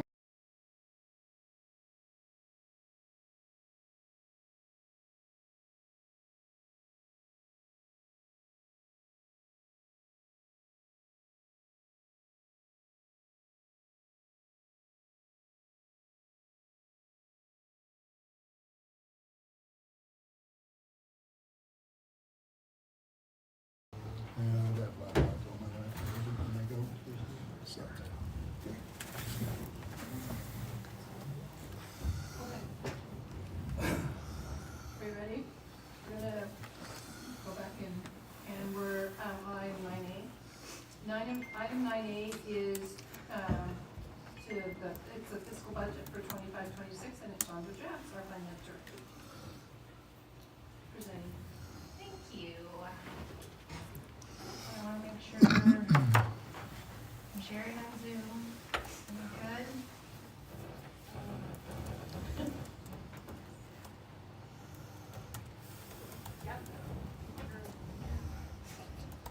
Okay, so, FY 25-26, the budget, it's here. So back in March, we initiated this process, developing it. The department submitted all their budget requests for the fiscal year. So we won't be approving, this is just for presentation and for knowledge and distribution. We'll open a comment period at the end of the presentation to be open for a little under 30 days, the way the council meetings fell, with adoption being planned that second meeting in June. So we start the process, we've got the 3 main spreadsheets, I've gone over those year after year. The employee costs spreadsheets, our cost allocation plan, which is how we allocate costs between the enterprise funds and our general fund. And then the actual department budgets, the request for operational costs. So I'm gonna start this year with kind of turning it over to the department heads so that they can talk about their individual budgets and their requests, and then we'll move into the Exhibit A, which is what you finally adopt in the overall budget picture once we talk about the department budgets. So, Bob, do you want to start tonight with your, since you've got the most, I'll start with you. And so we'll start with the 10-11 portion, so that's his portion of the general fund, and he can go through any of the planning and building, or if there's anything specific you want me to go to, I can flip over to those pages. Yeah, so this is, I mean, it's pretty standard for the allocations are just inflationary increases, except for that where you see the consultant. If I turn my microphone on, it'll work better. Mr. Donovan, I'm sorry to interrupt. Is there any way you can make it a little? You make me bigger? I don't know. Oh, there. Thank you. Nice. Okay. So yeah, that's the planning consultant that we approved, I believe, at the last meeting. So that's where that $50,000 extra is for that planning consultant. I don't think there's anything else in planning.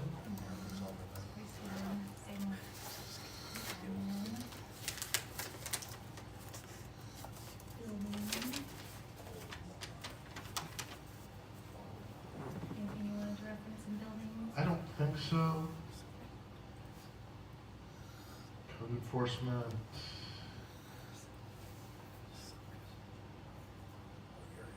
We have some training. There's a lot of training there for the code enforcement officer. And we have a fairly new one, so. And then that dump trailer,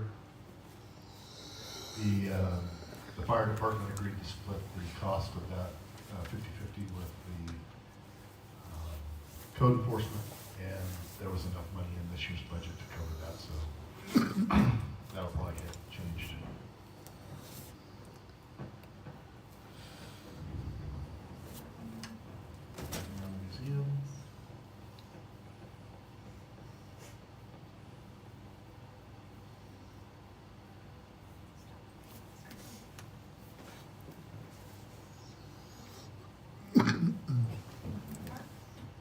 think so.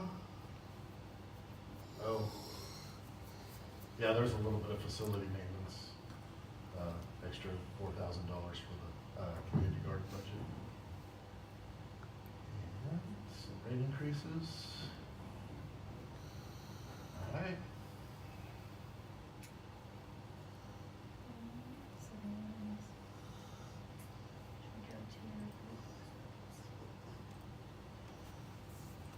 The Memorial Park Fund,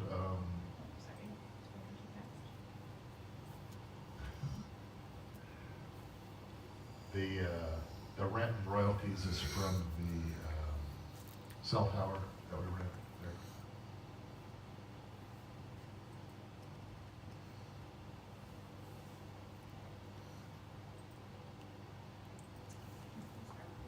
Yeah, the pool budget, I mean, kind of a hot topic right now, but mainly there's the employee costs, which have gone up considerably over the past few years. You can see from 210 to 253 with the minimum wage increases, and then we tried to pull some of that back for next year.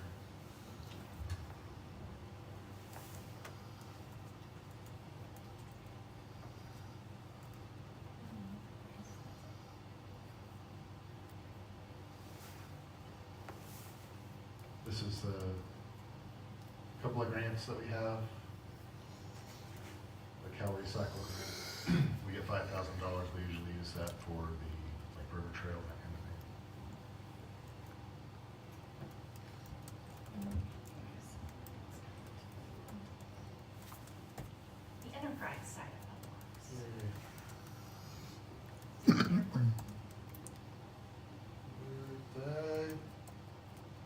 Pretty standard with the airport. Not much is changing out there, so I don't think I made any big changes there. We'll talk about water in the main water, but This is public works admin. This is where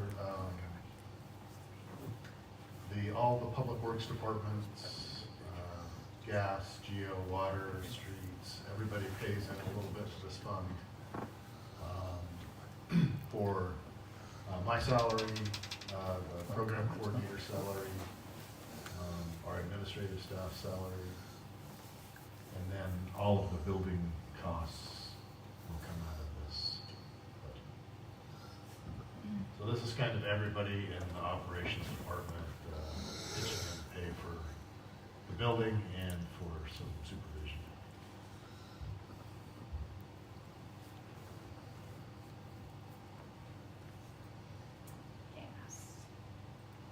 Gas, so we have our gas consultant, Dan Bergman. Every year he gives us an estimate for our how much gas revenue we'll get in. Lowered that down a little bit this year. You can see it's 400,000 lower than last year. But also with that becomes an estimated lower amount of gas that we'll buy. So that kind of works together. And then I don't think we have a lot of changes or anything in the gas department, but there are two upcoming projects that we're going to try to get done in the coming year. One is the gas line extension from City Gate back to Johnsonville Road, as we do the water main project there. And then the other one is the federal oversight of the gas line wants us to be able to, we have to test our line, our transmission line. And so we're looking into if we'll be able to use what's called a pig to send through the line to test for how the line is, if it corrodes or whatever, integrity. So those two projects will be coming, but they're not in this budget.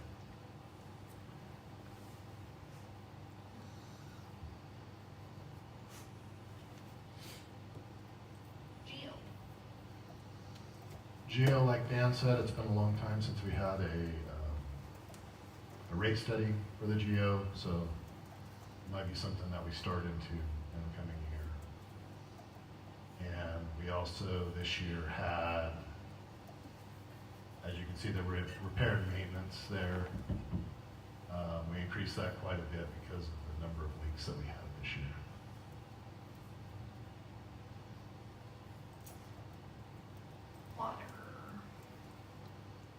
Water with the new rate increase is doing great. The one thing I think is our, yeah, you can see we increased the amount that we were going to intake by 150,000.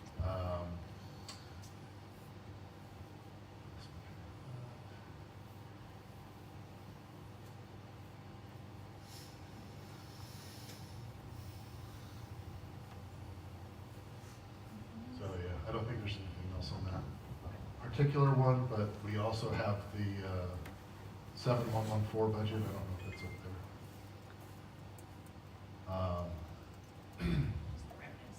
Okay, so yeah, this is where the water infrastructure revenues go, and we have, I think, right around 3.7 million in there for water projects, and that would be the main line replacement from well 3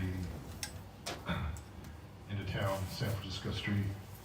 And then the other thing we're looking at is when we had our tanks cleaned, I think a year or so ago, they recommend that we do some maintenance on those, and that's around $500,000, so we can try to get that project done. That'll come out of this this money here. Streets, do you want to start with 2005 or 2007? 5's fine. So this is the SB1 budget. California passed the SB1 back in 17. Yeah. So this is the one that when we talk about our MOE, we have to, the city has to add in $166,000 a year to get this $425,000. They have to add that into streets, and then we get this bit of money, and we can use it for pretty much anything that's going on in the right-of-way. And so we've been using it a lot for all of our maintenance needs in the street department.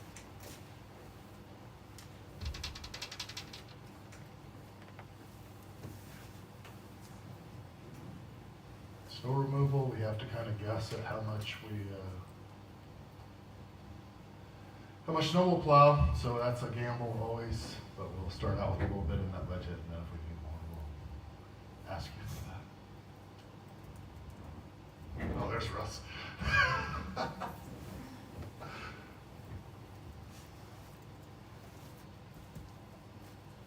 So this is the Main Streets budget, the 2007 budget. I think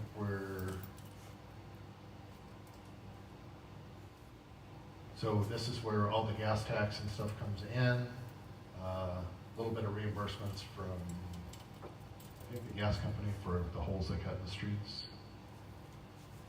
And then I think we're projecting a bit of a deficit in this. So we're looking at ways that we can get that closer to a zero. Does that show up there, Sean? It'll show up on the Exhibit A. Oh, okay. When we get there, so we can go over that when we get to that point. And that's it, right? Yeah, I was going to say, we just got the Southeast Gateway project. Oh, still right. going on. So that's still going on. They're going to start construction again in about 2 weeks, so we're looking forward to that. And then the Riverside Drive project, which is a pedestrian bridge and pathway that basically goes along the old Mill Pond Dam on Riverside Drive. So we have the grant for that. Some of that project needs to get done in the coming year. And then the Caltrans gives us $16,000 each year for sidewalks on Main Street and Ash Street.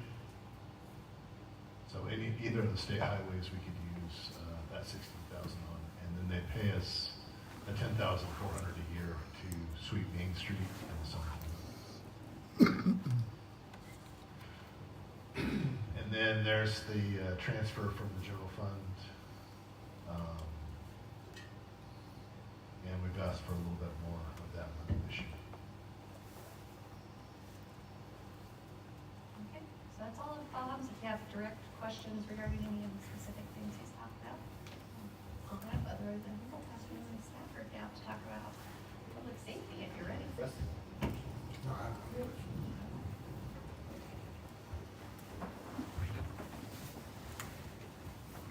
Please first. Yes, let's do case first. More first on that one.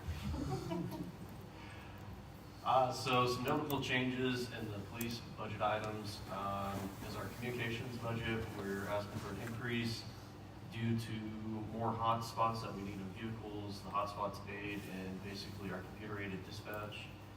We're looking at another 3 to outfit all our vehicles at this time. That includes equipment and then the monthly service fees from that service. In our training budget, we've noticed over this past year that lodging and per diem went up October 1st. We're seeing a lot of increases when we send people to training just for the lodging, per diem costs, meals and incidentals. This last fiscal year, we brought in approximately $30,000 post reimbursements by sending people to certain types of trainings that are through the state. Animal control budget, we had increases due to raises for employees out there. Electricity, we asked more since we are predicting more rate increases. And then for the 1009 budget, that's pretty much the most notable things that we have out of there. And then for the 2002 budget, the biggest notable thing is the $50,000 that we're allocating towards our Axon body cameras, the AI and tasers that you guys approved last council meeting. This is going to be taken directly out of our cost grant every year for the next 5 years. That's all I got for police. And then for the fire department budget,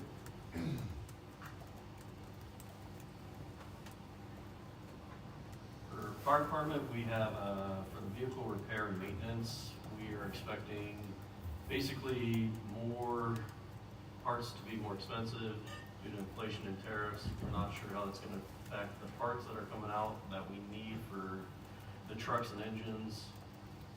Electricity, again, we're looking at increased rates. And then another expenditure that we're asking more money for is the furniture and fixtures. With the approval of 3 additional firefighters, we have to buy more furniture and beds and things like that for the station house. So that's going to be an additional expense that we're going through. And yeah, that's all I got for fire department. You guys have any questions? Yeah, on the animal control side of things, are those employees working at the shelter, or? I believe so, right now. Yes, yeah, I would say all of those costs for the animal control basically is historically been part of the police department's budget. That is the city's contribution to the agreement with the county for those services. So that would be for that contract. We do have a CSO position that is assigned animal control as well, but that's not part of that contract. So that's just what is paid to the county for the operation of the shelter. Okay. And we have an animal control position, half-time, full-time? So animal control is currently a half-time position. It's evidence tech, community service officer that's rolled into an evidence tech position, and also a animal control officer as well. So he does 2 jobs, basically, yeah. Yeah, I think the other thing on animal control, and Lieutenant Stafford can correct me too, is I think, you know, our officers oftentimes are required to serve in that capacity too. So if there's a dog at large and it's on weekend or something, our officers fill that role as well.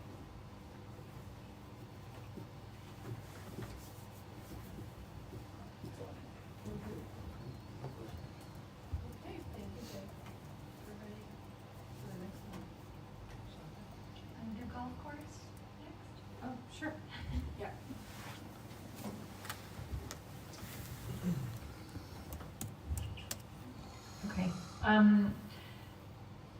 You may remember from previous years that golf course kind of had a separate budget, one individual budget, but it was itemized into what we called community services, which was basically the cost for the Wingfield Clubhouse. Then we had a pro shop budget, and then we had an operations budget. And I think the need for separating all of those has kind of gone away. So this year what you'll see is just one operating budget, which includes pro shop operations, both the clubhouses, and all of the capital expenses and everything all in one. So everything is pretty as standard. We're projecting just a slight increase in revenues because we did have a January 2025 rate increase for green fees, cart rentals, and then we are also seeing, you'll see a increase in our cart lease, which you guys approved recently. So that's an increase in the fleet lease as well as an increase in the price since we have to go back to electric. There is a combined increase in electric now that we're putting all of those electric budgets into one. We are anticipating a slight increase just by obviously charging 36 electric carts at the cart barn. Other noticeable things, we're seeing a huge increase in the cost of sprinklers. Sometimes those go and it costs a couple $100s just to replace them, around $500 depending on exactly what needs to be replaced. So there's a slight increase in that, but nothing really that different from last year.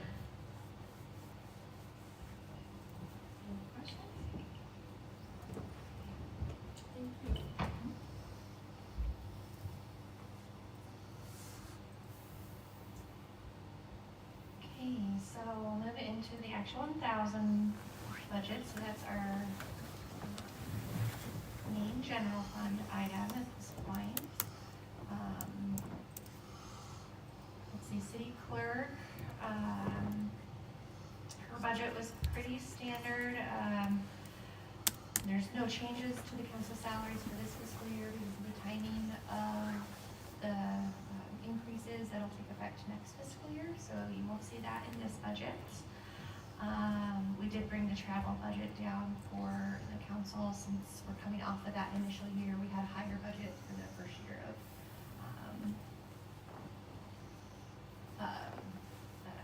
people being on the board. Let's see, other than that, her budget pretty much remained pretty stable for it. Moving into the attorney's budget, as part of it, the contract remained the same, but we did increase it for the labor negotiations that are happening right now. So that was an additional $10,640. City admin, there wasn't a lot of changes. Did you want to talk about your finances at all? Yeah, I can talk a little bit. Put the mic on.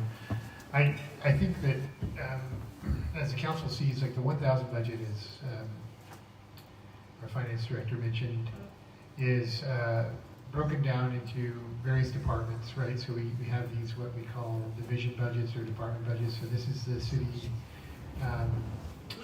administrator budget, which historically is used to operate the city administrator's office. So we have 2 employees that are paid out of this particular budget, myself as well as the deputy city manager. And it's basically, the majority of it you can see is our payroll costs, and then toward the bottom we have some travel, books and periodicals. We don't have a tremendous amount of expenses for operating the city administrator's office. We did have an employee in this budget last year that we recently transferred to the clerk, if the council would remember. So the city clerk's budget, we have that salary capacity shifted over there right now. And then the general fund used to contain the police department, the fire department, as well as the parks, building and planning. But we've extracted those out. You've already seen those other budgets. So there's now a public safety police fund, which is separate from the general fund. There's a public safety fire fund, and then also a community services fund that have been created over the last probably 2 years for the community services, and then 3 or 4 years for the public safety funds.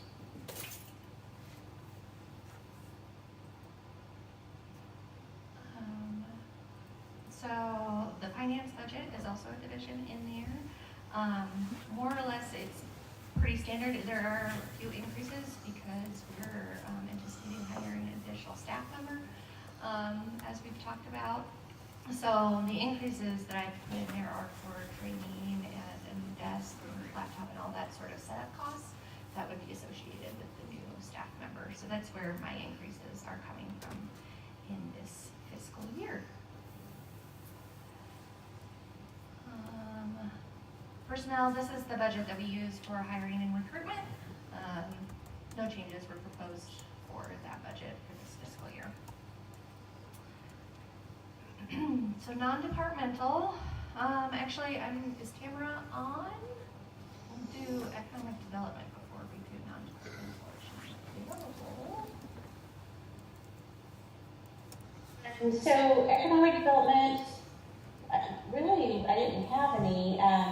It's the same, it stayed the same, but I did change, I think we added the part-time assistant, which we still haven't filled, but that's also staying the same, which is funded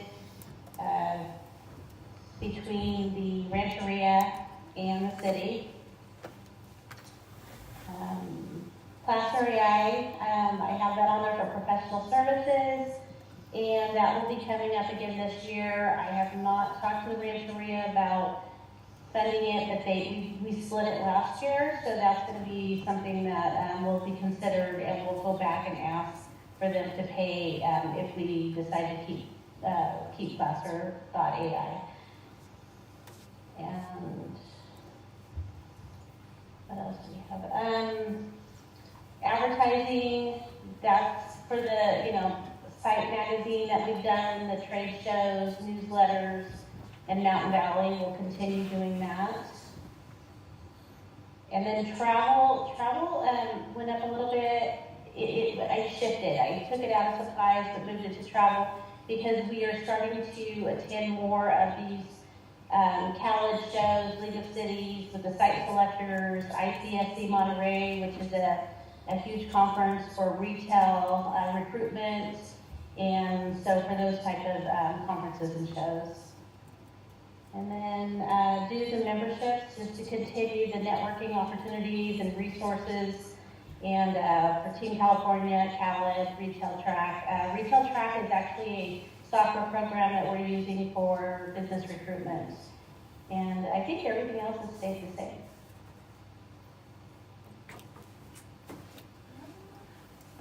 So yeah, the last part of the 1,000 fund is all our donations and contributions funds. So those were all maintained the same. This is where we budget for the 80,000 for the JPA currently, so that is in there right now. The fishing derby, as well as your $1,000 discretionary bonus, discretionary donations are also budgeted on this part as well.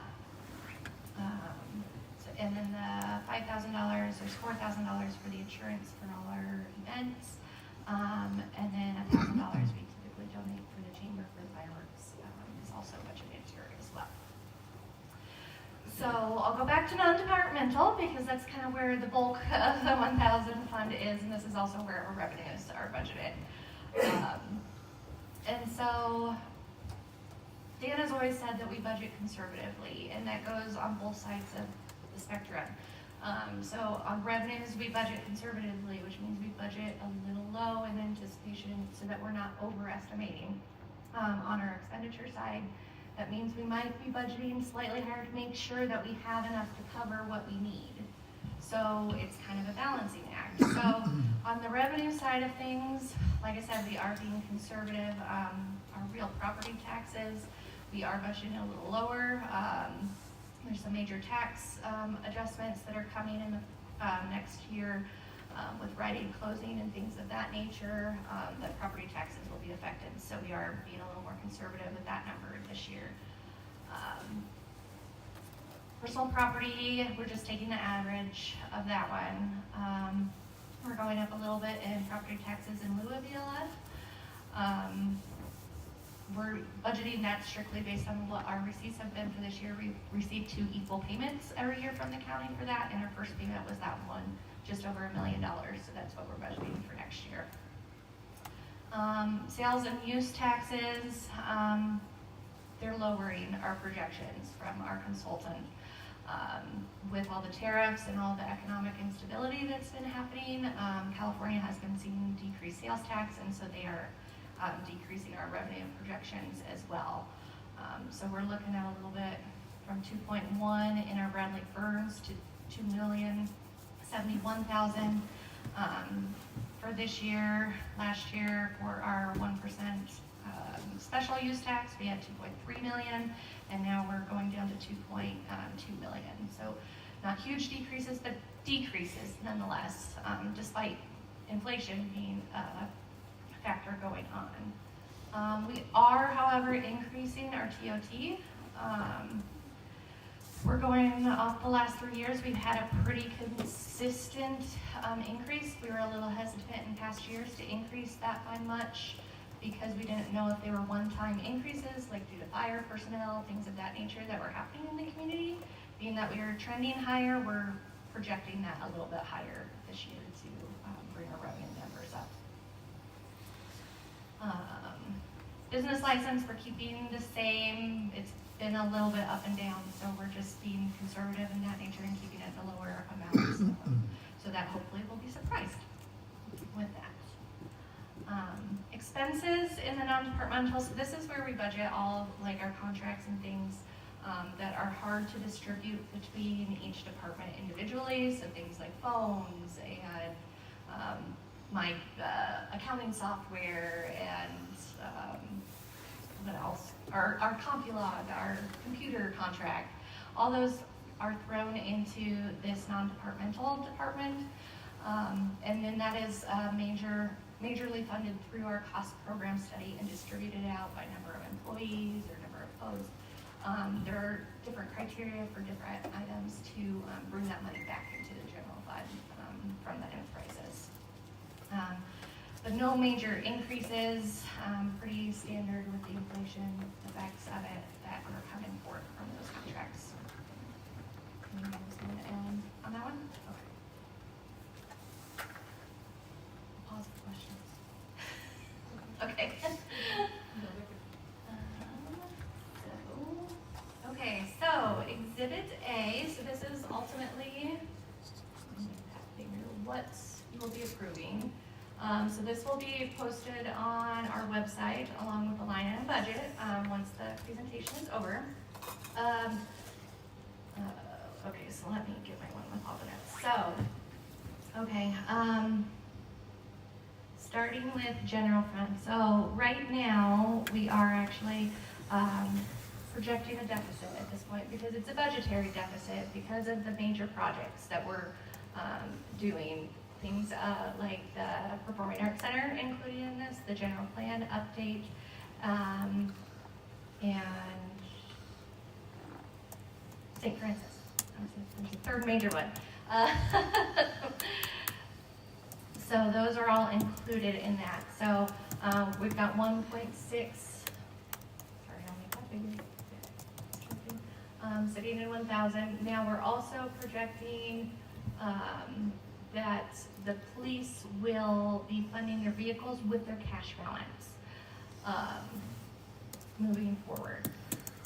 So that's why this is at a negative, because it'll come out of the cash versus the transfer that'll happen from the 1,000 fund to the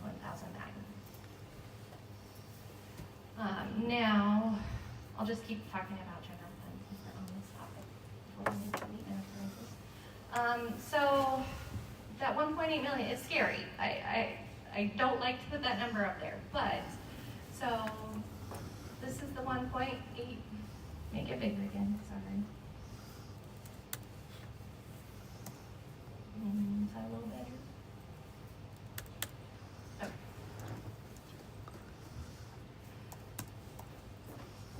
discussed last year, and we've discussed before, we have a lot of one-time projects that are happening that we were anticipating coming out of our cash balance when we started these projects. So this is a tally of these one-time projects and are non-operational. So like we've got $25,000 in there for the elections that did carry over from last year as well, because the county has yet to bill us for hosting the elections, so to speak. So we're still anticipating that bill coming. Now, normally elections don't cost this much, but we've got multiple bills coming, is what we're anticipating. So, like I said, that attorney cost, when I went over the attorney budget, that's in there, as well as this $475,000 that we budgeted for the Memorial Center in there. Like I referenced a minute ago, the $160,000, that's to purchase 2 new vehicles for the police department, which we're planning on paying out their cash balance, because when we developed these funds, we started as part of budget policy to, once we transferred the funds over to each of the enrolled departments, that money would remain there so that they could build a cash balance to support their capital projects. And they have built up a significant cash balance. In fact, as of, well, this is 23, I don't have 24 numbers. They had 206,000 just as 23, and there's another year on top of that. Additionally, now this is what I talk about when we budgeted conservatively on the expense side of things. We budget for the full contract amount, both dispatch and animal control charges based upon actual costs. Historically, so we budget based upon the full budget that we anticipate needing, but historically they've never actually charged us that amount because they have been understaffed. So the average over the last 3 years would mean that $75,000 of the police budget would not be spent for dispatch, as well as $28,000 for animal control there. The fire department had very few one-time expenses this year. $3,000 of the ESO update is the setup cost, and that would be non-recurring, as well as $3,000 of his furniture. In our parks budget, we've got that general plan updates. It's a $400,000 project as a whole, but $292 remains moving forward into next year. And then this $40,000 is that planning consultant that Bob was talking about to support the planning and building. So right now in 10-11, we've kind of got a double budget situation of that we budgeted for the consultants as well as the position being filled. So that would be a one-time cost until we got the position filled. And then also that dump trailer that he mentioned. We have also budgeted for $500,000 for the St. Francis abatement. And then this $80,000, so like Bob said, the streets budget needed a little bit more support this year. Traditionally, we only do $60,000, but we did need another $80,000 to get us closer to balancing in streets. We'll talk about, as we move down the Exhibit A, we'll talk about streets a little bit more. That one will need to be a focus in the next year to balance that out. So that gets us to $1.7 million in one-time costs, leaving us only with about $100,000 of projected deficit. Now, other items that we haven't factored into this calculation are other grant projects or special projects like the water project that may, provide salary savings. Our ARPA projects that need to happen in this next fiscal year, including the Little League bathrooms, the museum storage, all those items will save salaries from the general fund as well. So we've got more projects that will decrease this number as the year moves on. Pause for questions. Didn't we have some ARPA funds that were going to be contributed to the general plan update? Yes, and those were transferred for this year. So it was a $400,000 project 200,000 is coming from ARPA, 200,000. So did we just transfer those ARPA funds into our cash balance then? Or how did we do that? Yeah.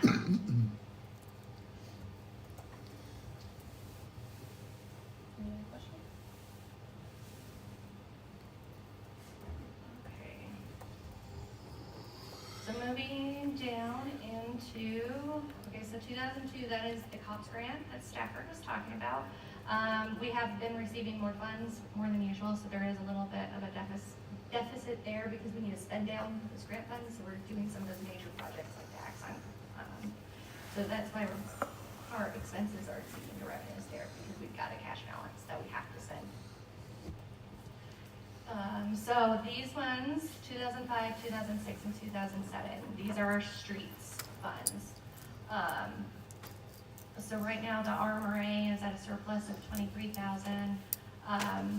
Like Bob said, the snow budget is at a deficit of 43,000. Now that one's kind of hard to budget because we want to have the capacity to be able to snowplow when winter hits, but revenues, we get reimbursed in arrears a year on that one, so we're only going to receive half of our expenses from this current fiscal year. We had a light snow season this year. We only spent 44,000 total in this current fiscal year, so we're only anticipating 22,000. So that's a timing issue of a snow deficit there. But then our 2007, with all our revenues and even with the increased general fund inputs of that 80,000, like I talked about, we're still at a deficit of 44,000. So this is the one that really needs a lot of focus over the next year for us to identify ways to bring this into alignment. We have some cash. We have cash in our RMRA that is funding us, as well as our audit. Once we get our audit completed, then some additional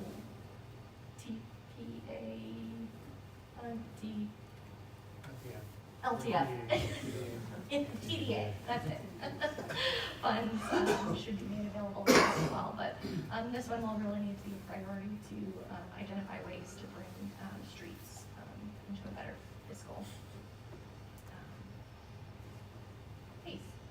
The rest of the 2,000, these are all various grant funds, so it's either carryover funds to complete those projects.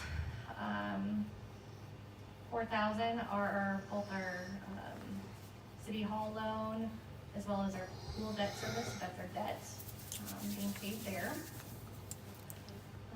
Moving into the 1,000, we're getting into our enterprise funds. So let's use some lines. So water funds.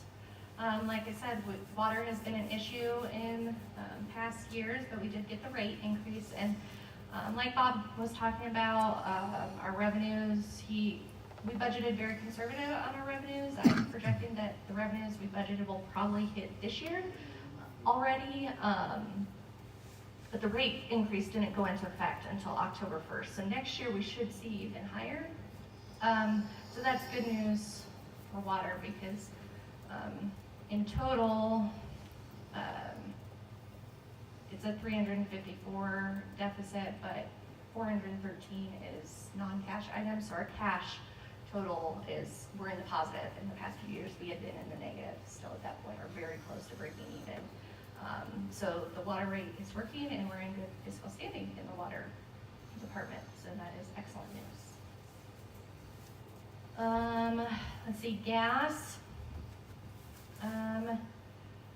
Same thing here, a slight deficit, but once you add back in the non-cash items of depreciation, we're at a profitable cash margin.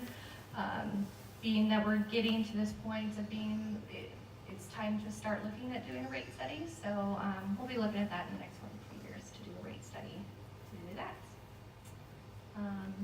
Golf is, we've got a projected surplus in golf. So that's a very positive item. And then Public Works Admin, that's the money coming in. We've got a little bit of a deficit. There were some cash projects happening over there. The rest of the funds down here are fiduciary agents, so like LAFCO and our air pollution control district.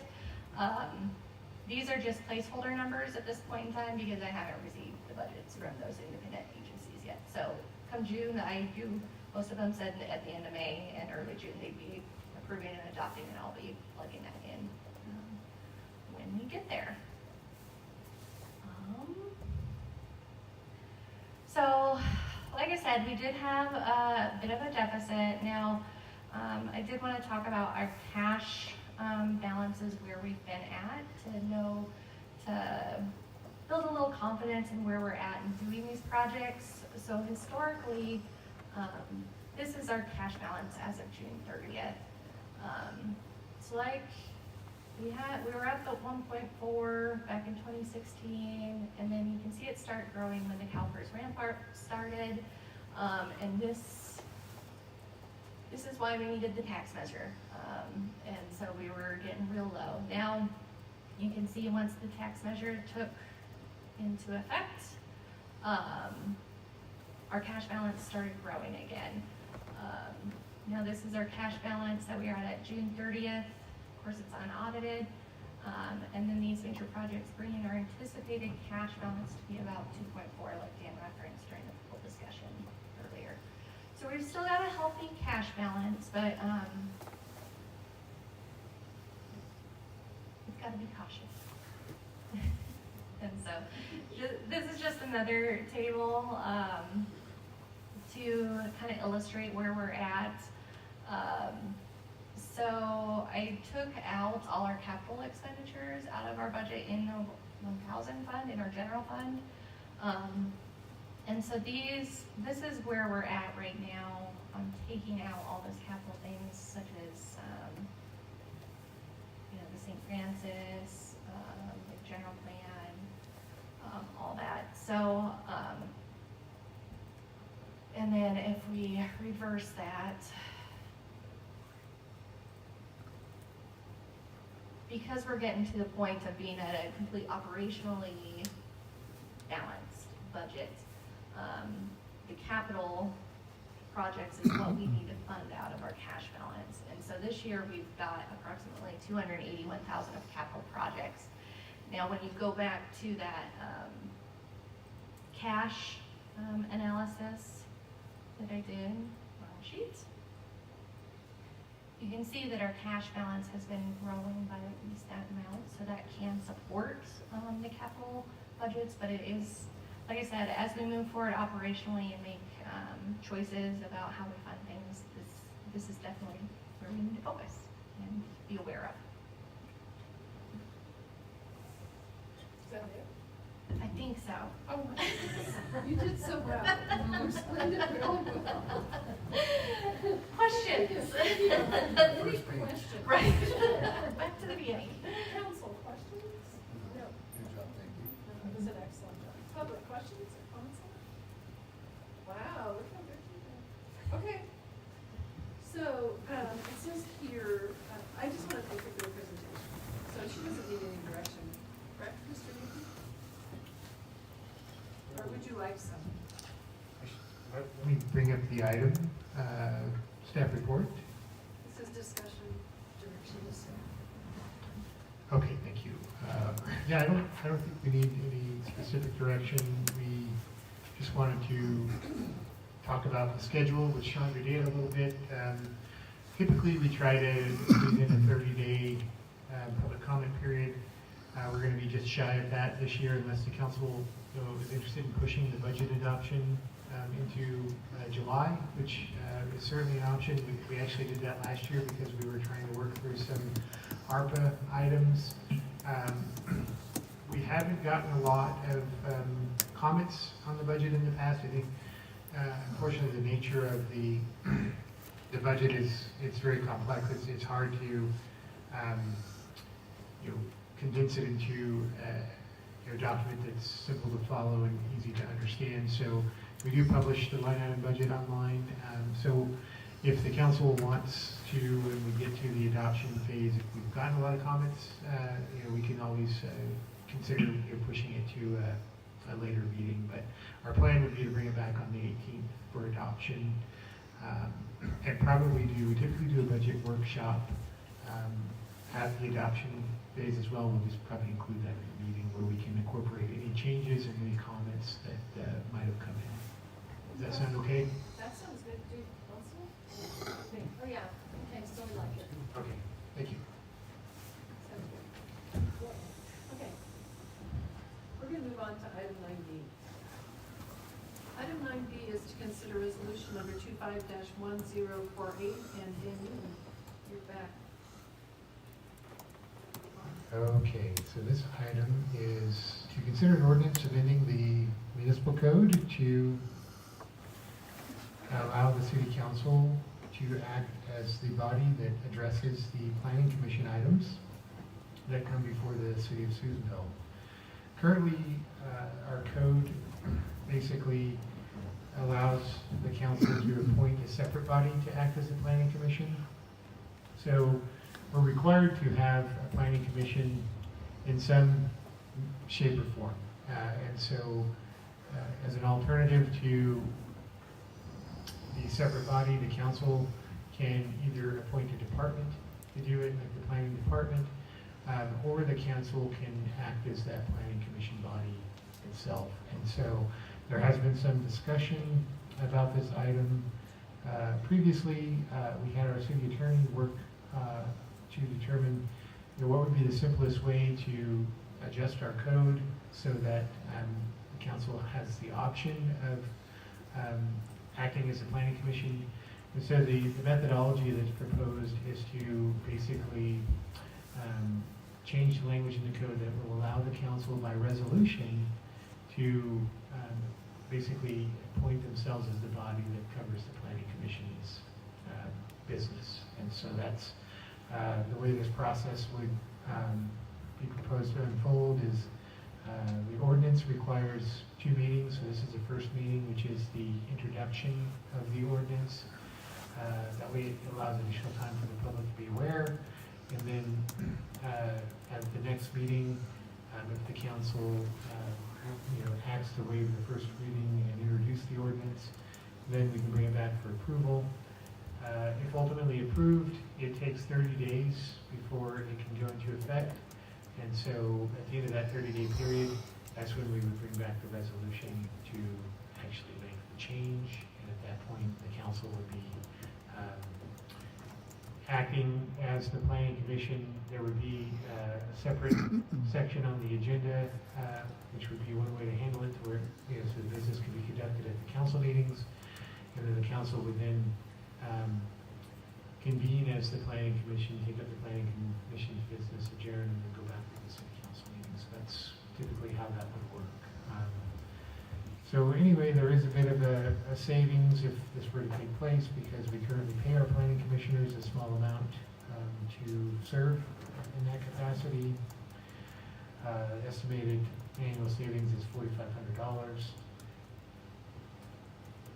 And I think I covered the ordinance fairly well. The action requested is a motion to waive the first reading and introduce ordinance number 25-1048, which amends the Susanville Municipal Code to allow the city council to act as the planning commission. Okay, thank you.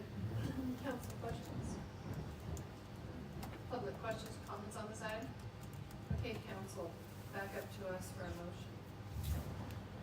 Make a motion to waive the first reading and introduce ordinance number 25-1048. Second, we have a motion and a second. Any discussion on this? Anybody? Okay then, all in favor? Aye. Opposed, that Nay. motion? Oh, there's a name. How exciting, okay. That motion passed with Councilmember Parrish, name opposed. Okay, moving on to item 9C. Item 9C is regarding our broadband internet, and that, Dan Newman, down as the presenter there.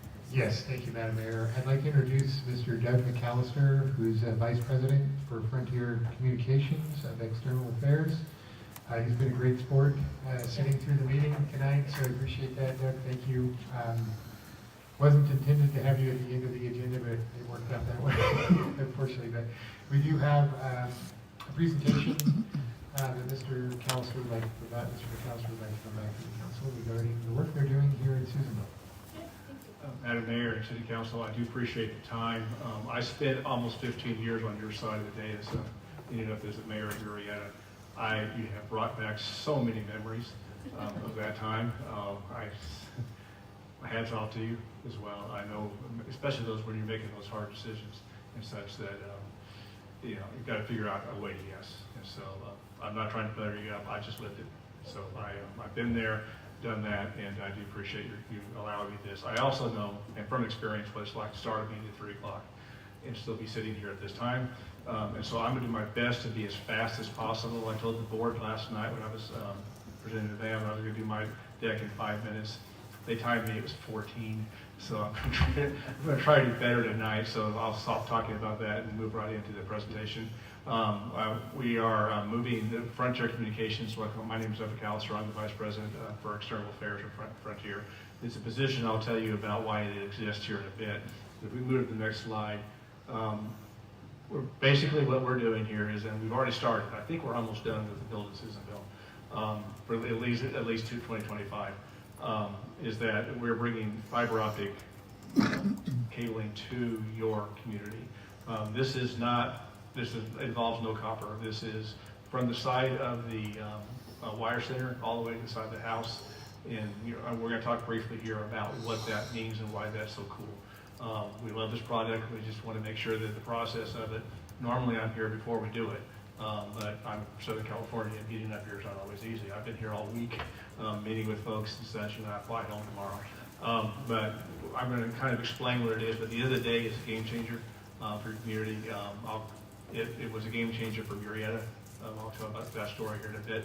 But it's 21st century technology that will allow you to do a lot of things. I heard a lot about economic development tonight.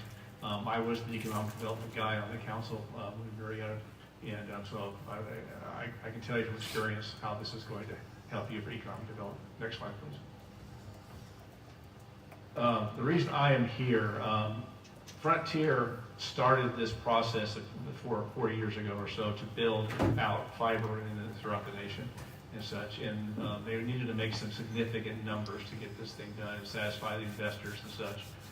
And keep in mind, every bit of this is on private money. There are no grants involved with what I'm talking about tonight. Frontier is taking private money, private investment, and bringing millions of dollars in investment into your community. That doesn't even include what we're doing in the county. It's doing that as well. But it's important for folks to realize we do partner with the consortiums for grant money, but that's for the middle mile and last mile areas. I think I just lost mine. Hello? Did I lose it? Yeah, I think. Rotate. Rotate, yeah. Yeah, it's looking weird. Hello. Hello. Testing. I think we all lost it. I'll speak up. We do partner in many cases with, is that one working? Let's try it. Testing. Okay, just give me all of them. We do partner with consortiums and such for the grant money, but that's middle mile and last mile. What I'm talking about here is not that. This is the private money portion of it. Frontier determined they were not going to make their numbers, and they decided to create a position to help them in California. That's where I came on board about 3 years ago. When I did so, I told them I will do so on one condition, and that condition is being that while they might pay me, I don't work for them. I work for Dan. I work for you. I only interact primarily with all the elected officials, all of California, as well, and all the senior leadership of the cities and counties here in California. And as for the purpose of doing this thing right here, this is my quote, not theirs, but to summarize, I was shocked they took the gig when I told them those conditions. And so kudos to them for doing that. But basically, if we're going to do something bigger than we ever have, we better do business better than we ever have. My role is to see to it that we don't become that square peg that is trying to fit into a round hole. Too many times you'll have utilities and developers and all that come to the city. I've experienced this for 15 years, saying, here's what we're going to do, now you make it work. And that is not typically the route we're going to take. Frontier has determined, by virtue of bringing me on board, that what we're gonna be doing here is that you're gonna say how, you're gonna jump, and we're gonna say how high. Normally, I'm here before we start. I think we're almost done here in Susanville at this point. So part of this is gonna be not just to introduce myself to you, so make sure we have that connection, but part of this is mainly to say, how did we do? And to hear about how the build went and were there any major issues and things, because I'm the guy who fixes those things when I find out about them. I get all that boots in the ground intel so that we can do the job better than we ever have before. And so that's part of why I'm here today. Next, whoever's, thank you. Okay. Part of that here is that here's the process before we get started, is letting the neighborhood know we're coming, making sure that everything, all the markings for the utilities are in place and such. The middle section here is getting the permits and the requirements and all the, mainly saying, you're telling us to jump and we're asking how high, that's that process there. The last one, here's where we are now, is construction, is after we're done. The cleanup, the finishing out the jobs and making sure they're done completely. Those are areas where sometimes, especially in the more remote areas where we're building, that sometimes contractors may not finish what they started because they already got paid, they move on, there's a temporary patch that needs to be made permanent and such. They're never gonna tell me about that. We're never gonna know about it unless you tell me. And so if you see something like that, I don't care what the issue is. If somebody comes out and sees a Frontier truck and they think it's in their front yard and they have a question about that, I work for Frontier and you don't. So don't even take a second breath. Make sure I am contacted. You know, either Dan or you can do it directly. And I will see to that position is taken care of in inform. Next slide. 3 things about fiber that's kind of cool. And you'll see why this was for Murrieta. It was a major key to our economic development. We went from bedroom community to biotech community, but the addition of fiber. This is 100% fiber. There's no copper involved. This is not glorified DSL. This is fiber from the side of the wire center to the side of the house. The second part here is that because it's fiber, because it's that kind of technology, it's really 21st century. Because it's that kind of technology, you're not going to choke, your constituents are not going to have choke points. I read a study that the average household has 22 devices. I didn't believe it. Why would household need 22 devices that use internet? So I went home and started counting. So it's my wife, my cat, and me. And we had 13 at that point. I think we have more now. I know they're all running at the same time and such. And so, you know, I can see where 22, you have the kids in there, there could be 22 devices. You add your, you know, some folks have their ovens are now on there and all that kind of stuff. So that, if you don't have this kind of technology, that can bog down. And you'll see buffering on your TV, and you'll see buffering on your Zoom meetings and things like that. This will not happen with our fiber. There aren't choke points. The third item there, the access up to 5 gigs, that's an old number, is now 7 gigs of speed and capacity goes to the house at this point. So we can go all the way up to 7 gigs. I don't have any idea what I would do with 7 gigs. I have 500 over 500, and it's plenty for me for everything we do in my home. But we do have the access now up to 7 gigs. This is where, if I put my economic development hat on, I would really be pushing, not Frontier, but the fact that folks have access to this kind of speed in their homes, especially with a lot of remote stuff that's going on. I did this in Murrieta when it was 50 meg. That was the fast speed then. Now we're up to 7 gigs here. It is a huge economic development driver. I read the book and I highly recommend it. It's called The Coming Jobs War, where it talks about how cities will produce the jobs. The problem with more remote cities is that's harder to do because it's remote. But when you add this kind of technology to your infrastructure in your cities, it becomes a real positive. Bishop, as an example, we built out Bishop last year, I think it was, and the city manager, Destin, was letting me know that they're finding out that there are now executives and professionals from the Bay Area are now moving to Bishop because they are getting up to 7 gigs of speed into their home. They're leaving their $1 million apartment and getting into the $300,000 mansion in Bishop. And so it's adding to their immediate income and things like that. So that's a strategy I would encourage you to think about. And there, but the speed is on top of the chart. Now, once again, that speed is up and down. It's not 7 gigs down and 2 megs up. It's up and down speed. So that from the standpoint of the business applications, gaming applications, you name it, it's extremely robust. The rest you can read for yourself. We'll move on to the next slide, please. This is just an illustration that goes from the wire center to a hub that's usually outside of a neighborhood. We don't want to put these hubs in front of people's houses. And then from that it goes to the distribution lines that goes to these terminals. And then from there, once the service is ordered by the customer, then it goes from that to their home. And then so from that side of that wire center to the home is pure fiber. Next slide, please. Okay, here you are. Right here, this represents the build that we did, I think, in 2024. Yes, about 2,900 homes we passed there. And you'll see all the lines there. There's some orange lines, and then there's some blue lines. And this map, no, back the other way. Oh, thank you. That works even better. The orange lines and the blue lines, they both represent where we've already been there. There was a question, I think it was about, was it about the hospital and the... Yeah, there were, I don't know if this will work. Yeah. There were some areas between the two maps that looked like weren't served, Judd. Where we go?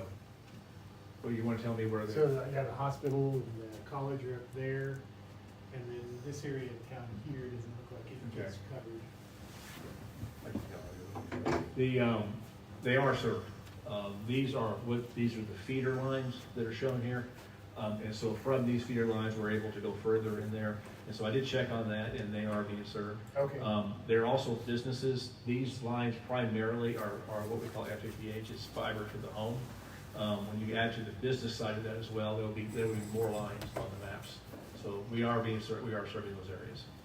But this is what we did last year, and primarily that was the aerial, where we already have aerial poles and things. We don't need to dig in your streets, your sidewalks. We just overlash onto the existing copper. We're the phone company, if you will. We're the ILEC. We've probably been the phone company here for over 100 years. It's just different names, Pac-Bell, Verizon, you name it, and such. And so anywhere that we're the phone company, which is most of this county, we hope to eventually cover that whole area. And we're starting here in Susanville for that. Next slide, please. This is where we're building in 2025. It shows the county as well, but this other side of the city, once again, this is the fiber to the home build. It doesn't include the businesses that will be on top of this. And we plan on having this much done, I believe, by the end of the year here. Right now, it's going well as far as I know. If it's not, I need to know on that. But at this point, that's the bill. It's about another 1,200 addresses we're going to pass there. And once again, most of it is going to be aerial, but there are some places where we have existing conduit, and we prefer that and such. And then where we don't have either existing aerial or existing conduit, then we will have to bore, but we do that with permits and such to make sure we're not hitting utilities and things. Next slide, please. These numbers are wrong. One of the virtues of this is that it's very affordable, and so I have the numbers here somewhere, but I think it's for the fiber 500, which is what I have. It's $40 for the it's I think $50. And the 65 is 65, and then 100 or something like that. The numbers there, and if we can go to the next slide because it feels like a commercial at this point. I only show that for one reason. The affordability factor for this is that when you're having to buy these cable packages where you have 6,000 channels of which you watch 6, that you're paying over $200+ a month for that package and such. What we have taken there, we still have some legacy folks that have some video packages for the Verizon days and before, but for the most part, people are streaming their content. And so I went from the package I went to the Frontier. I'm paying $35 a month, I think, for my 500 gig, 500 meg service. And I stream everything else, and my bill is well under $100 a month for me to have anything I want on TV and also have that kind of capacity both up and down there. So it's a great product. We're, like I said, we're pretty much done. We have some more to do this year, and we're working on that as well. And like any other thing, it's construction involved, and you know as well as I do, as we've said, of making these decisions. Everyone loves the end result, but getting there sometimes can be murder because the street's torn up or whatever else. And that's where I come in. If anything is a hassle, if anything's not going right, if I have a contractor that's not behaving, if you're going to church or to the grocery store and you get lambasted by a constituent about something and you don't know what it is about Frontier, that's what I exist for. I beg you to call me, to email me, to text me, have Dan get hold of me. I beg you to do that because I can't fix it if I don't know about it. And the thing is, you're actually doing me a favor. I'm trying to drive to build in California. And that means Frontier's got to get really good at what we do. And this is what you're helping me do. When you tell me about something needs to get fixed, it allows me to force the issue with Frontier, and then we get better at what we do, and that's our focus at this point. So once again, we're proud to be able to say we're bringing millions of dollars of private investment to your community. You're going to love the results, I believe, and I'll just write for now and say any questions. I know I'm over 5 minutes. I just want to say thanks for being involved with this. I've been kind of watching this whole broadband thing mature through the California Department of Technology. And I was actually on the call with Sunny right at the peak when she mentioned that Frontier was going to be taking up a big bulk of this kind of middle mile, last mile stuff. So it's actually really exciting to see it like actually happening because before I was on the council, being a business owner, I was like, you know, fiber really is kind of like it's the highway of the future and you need to have it. So it's great to see that you have this getting ready to be completed. It's much needed for our community. And I'll do you a favor. One thing you might want to be aware of is I think a lot of people are being advertised that fiber is available for their house right now, but the line hasn't quite reached them yet. So they'll go to hook up. So that process is just kind of, the look on your face tells me all I need to know about that. Yeah. Well, it's a large corporation. Sometimes the silos don't talk to each other, and that's where I come in. Marketing gets very excited about advertising, and sometimes we're premature. And so if you have someone who reaches out to you about that, just turn them on to me. Okay. I'll take care of it. Thanks, Deb. When it comes to the grants and the working with consortiums and things, that's over and above everything I just showed you. Yeah. We do cooperate with grants for those middle mile and last mile things. Once again, we're a privately owned company. Investors don't want us to lose money. So what we're building now is what makes money. It's it pencils out and such. But we also want to expand our footprint further into where we already are as a phone company. Well, for that's where the grant money can come in. We can partner with the counties and the cities of the state. And that suddenly makes that what was not affordable for us to do, it makes it pencil. And so we're actively around the state doing that. That's none of this that I showed you and such, but we are involved with that as well, and happy to be so.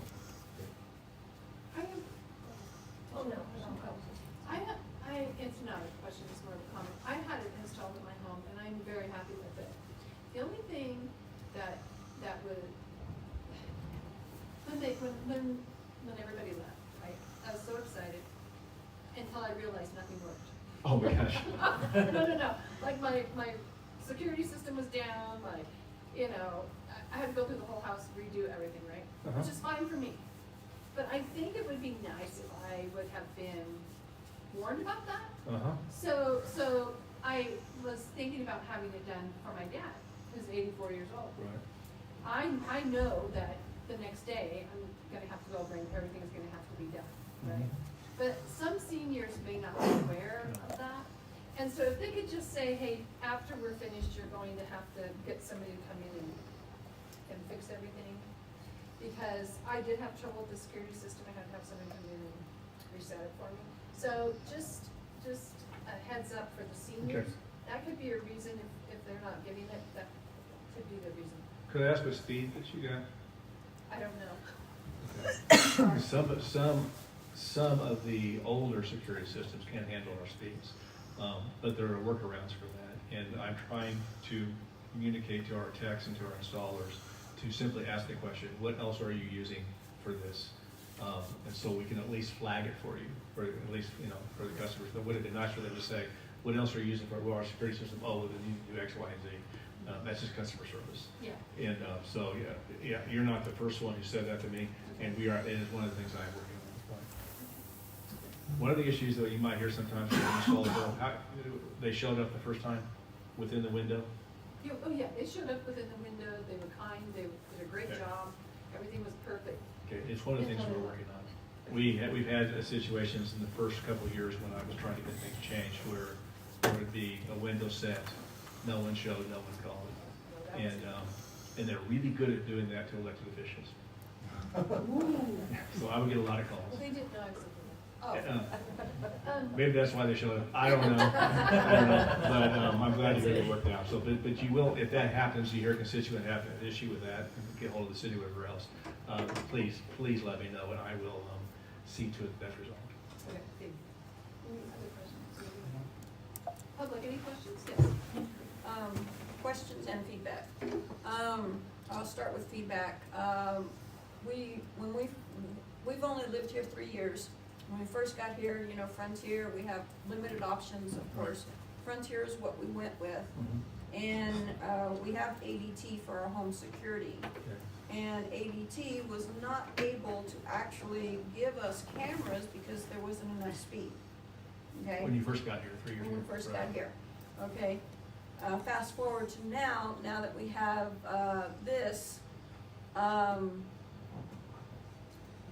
it's either ADT or something with the fiber optics that, you know, I can be, set it, leave the house, and it's great for 6 hours, and then by the time 8 hours, it's lost connection. Okay. And I have to, if I don't pay attention to my phone, it'll go a whole 24 hours without a connection, and I have to, on my phone, it'll say, hey, we haven't connected with you for 24 hours, and I have to reconnect it, and when I'm out of town, this isn't a good feeling to see. I doubt that's us. Right, and that's why I said but if it is, I would check with AT&T Yeah, on that, and if it turns out it is us, let me know. Yeah, I've talked to ADT about it, they've sent a tech out, and ADT is, our machine's fine. But anyway, the contractors that came out, they came out within their time frame. They were very, very polite. And actually, they were very helpful, because I am computer illiterate, okay? I'm like 90% computer illiterate. And the gentlemen, both of them actually helped me download the app, set up all of my TVs, and everything. Nice. So they were very helpful with that. My neighbors, the only, didn't know about the fiber optics coming into the neighborhood. And the way they found out is because initially, when I had the first gentleman come out to do the actual connection at my house, the street connection hadn't been set up, so he had to reschedule for me to actually be connected. When he was there, you know, he's doing his job, he's walking around, seeing where things needed to go and whatnot. My neighbor got alarmed because he's calling and texting me saying, hey, who's this guy walking around the property? He's in a private vehicle, no vest on, no nothing, it's just this random guy walking around the neighborhood.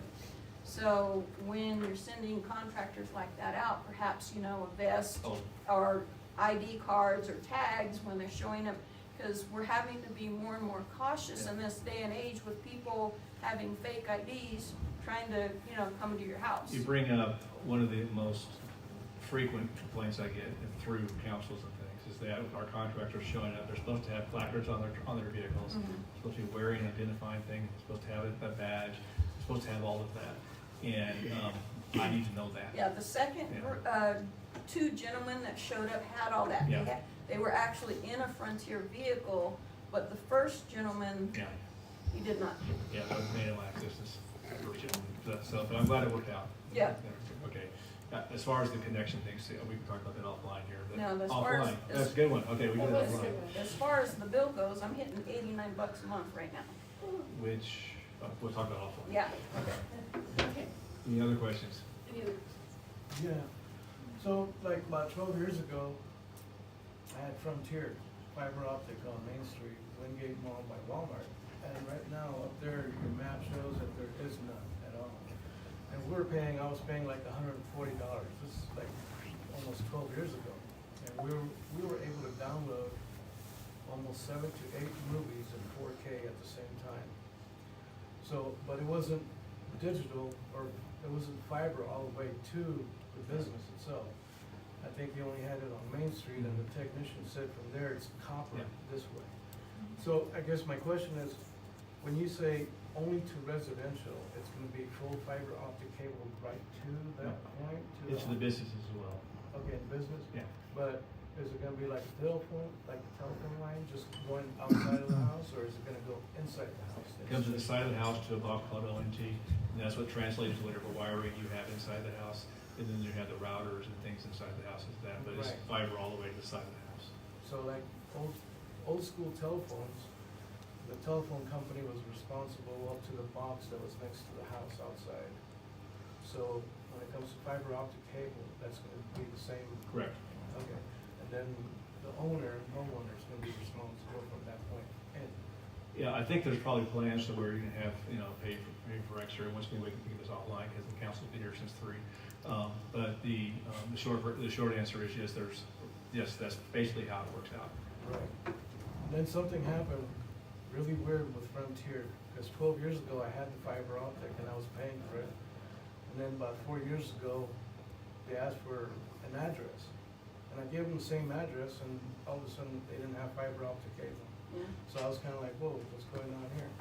And then the technician on the phone was like, well, we never had it there. And I said, well, I can fax you a bill where I used to pay it.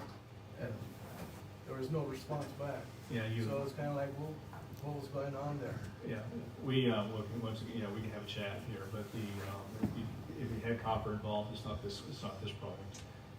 And so you wouldn't show up under fiber optic at your address. You may today, now, but you wouldn't 4 years ago. They didn't start doing this stuff after you. And then the last one is for business, well, this pertains to them too. Okay, because I don't know. they're here, they're at mercy, so I'll let you go as long as The they question do. is for both hybrids, because they're planning to become the planning commission themselves. So as it pertains to commercial internet, and I guess, I don't know if it's your question or theirs, but I guess the pricing would be different, and I guess the protocols would be different. And I guess if somebody wants to open up a little web farm within the city, the structure would physically be there, but then would they tax it differently or put permits or not out there also? I guess, and that's a question for them. And maybe that's a question that somebody should answer now, maybe, while the public is here. The short answer is it depends. A lot of businesses can just go off of our fiber to the home, because up to 7 gigs. But that's lots of people. Some businesses use several IP addresses and things, and so that makes the price different. But I can make sure somebody talks to you about that, gives you those details. I've taken a lot of your time. That sounds good. Okay. Thank you, Mr. McAllister, for the presentation. Appreciate it. Can I just make one comment real quickly? I'll be really short. I just want to piggyback on what Councilman Borrell said.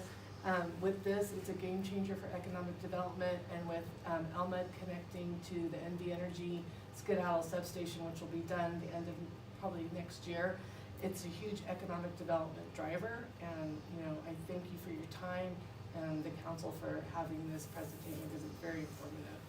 Thank you. Okay. I'm gonna have dinner now. See you all later. All right. Okay. Okay, let's move on to department reports. We're going to start with Jolene Arredondo, the deputy city manager. We will end with the city manager, Mr. Neely. Jolene, you're on. Okay.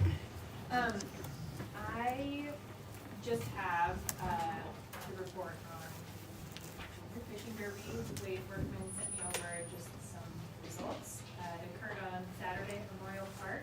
277 participants registered for the event, 72 of which were the from ages 2 to 5, and 205 were from ages 6 to 15. Even though it was really rainy day, the temperatures were between 42 and 56, so it was a good day for fishing.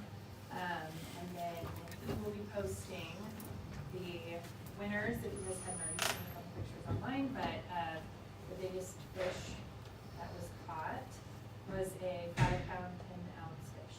Wow. Quick point out with some numbers there. Thank you. Okay, Mr. Garber. Thank you, Madam Mayor. This first report's for Mayor Pro Tem Brown. I talked with our water supervisor who also runs the Geo department. Since May of 2024, we've had 9 leaks on the Geo line. 3 were behind Napa, 3 at the high school, and 3 out in the street. 9.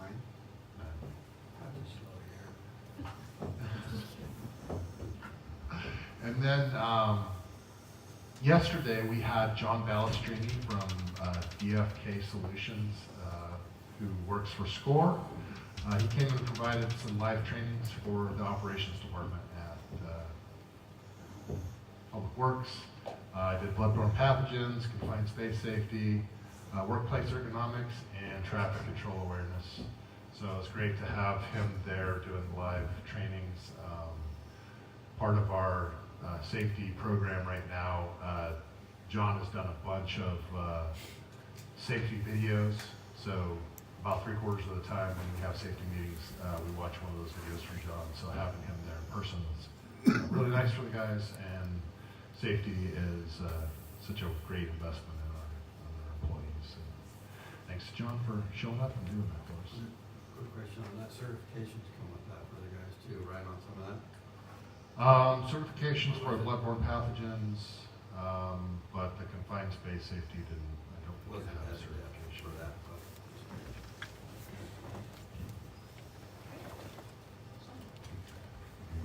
You heard a lot of what's been going on earlier, so I'm just gonna defer to Stafford for tonight. Awesome.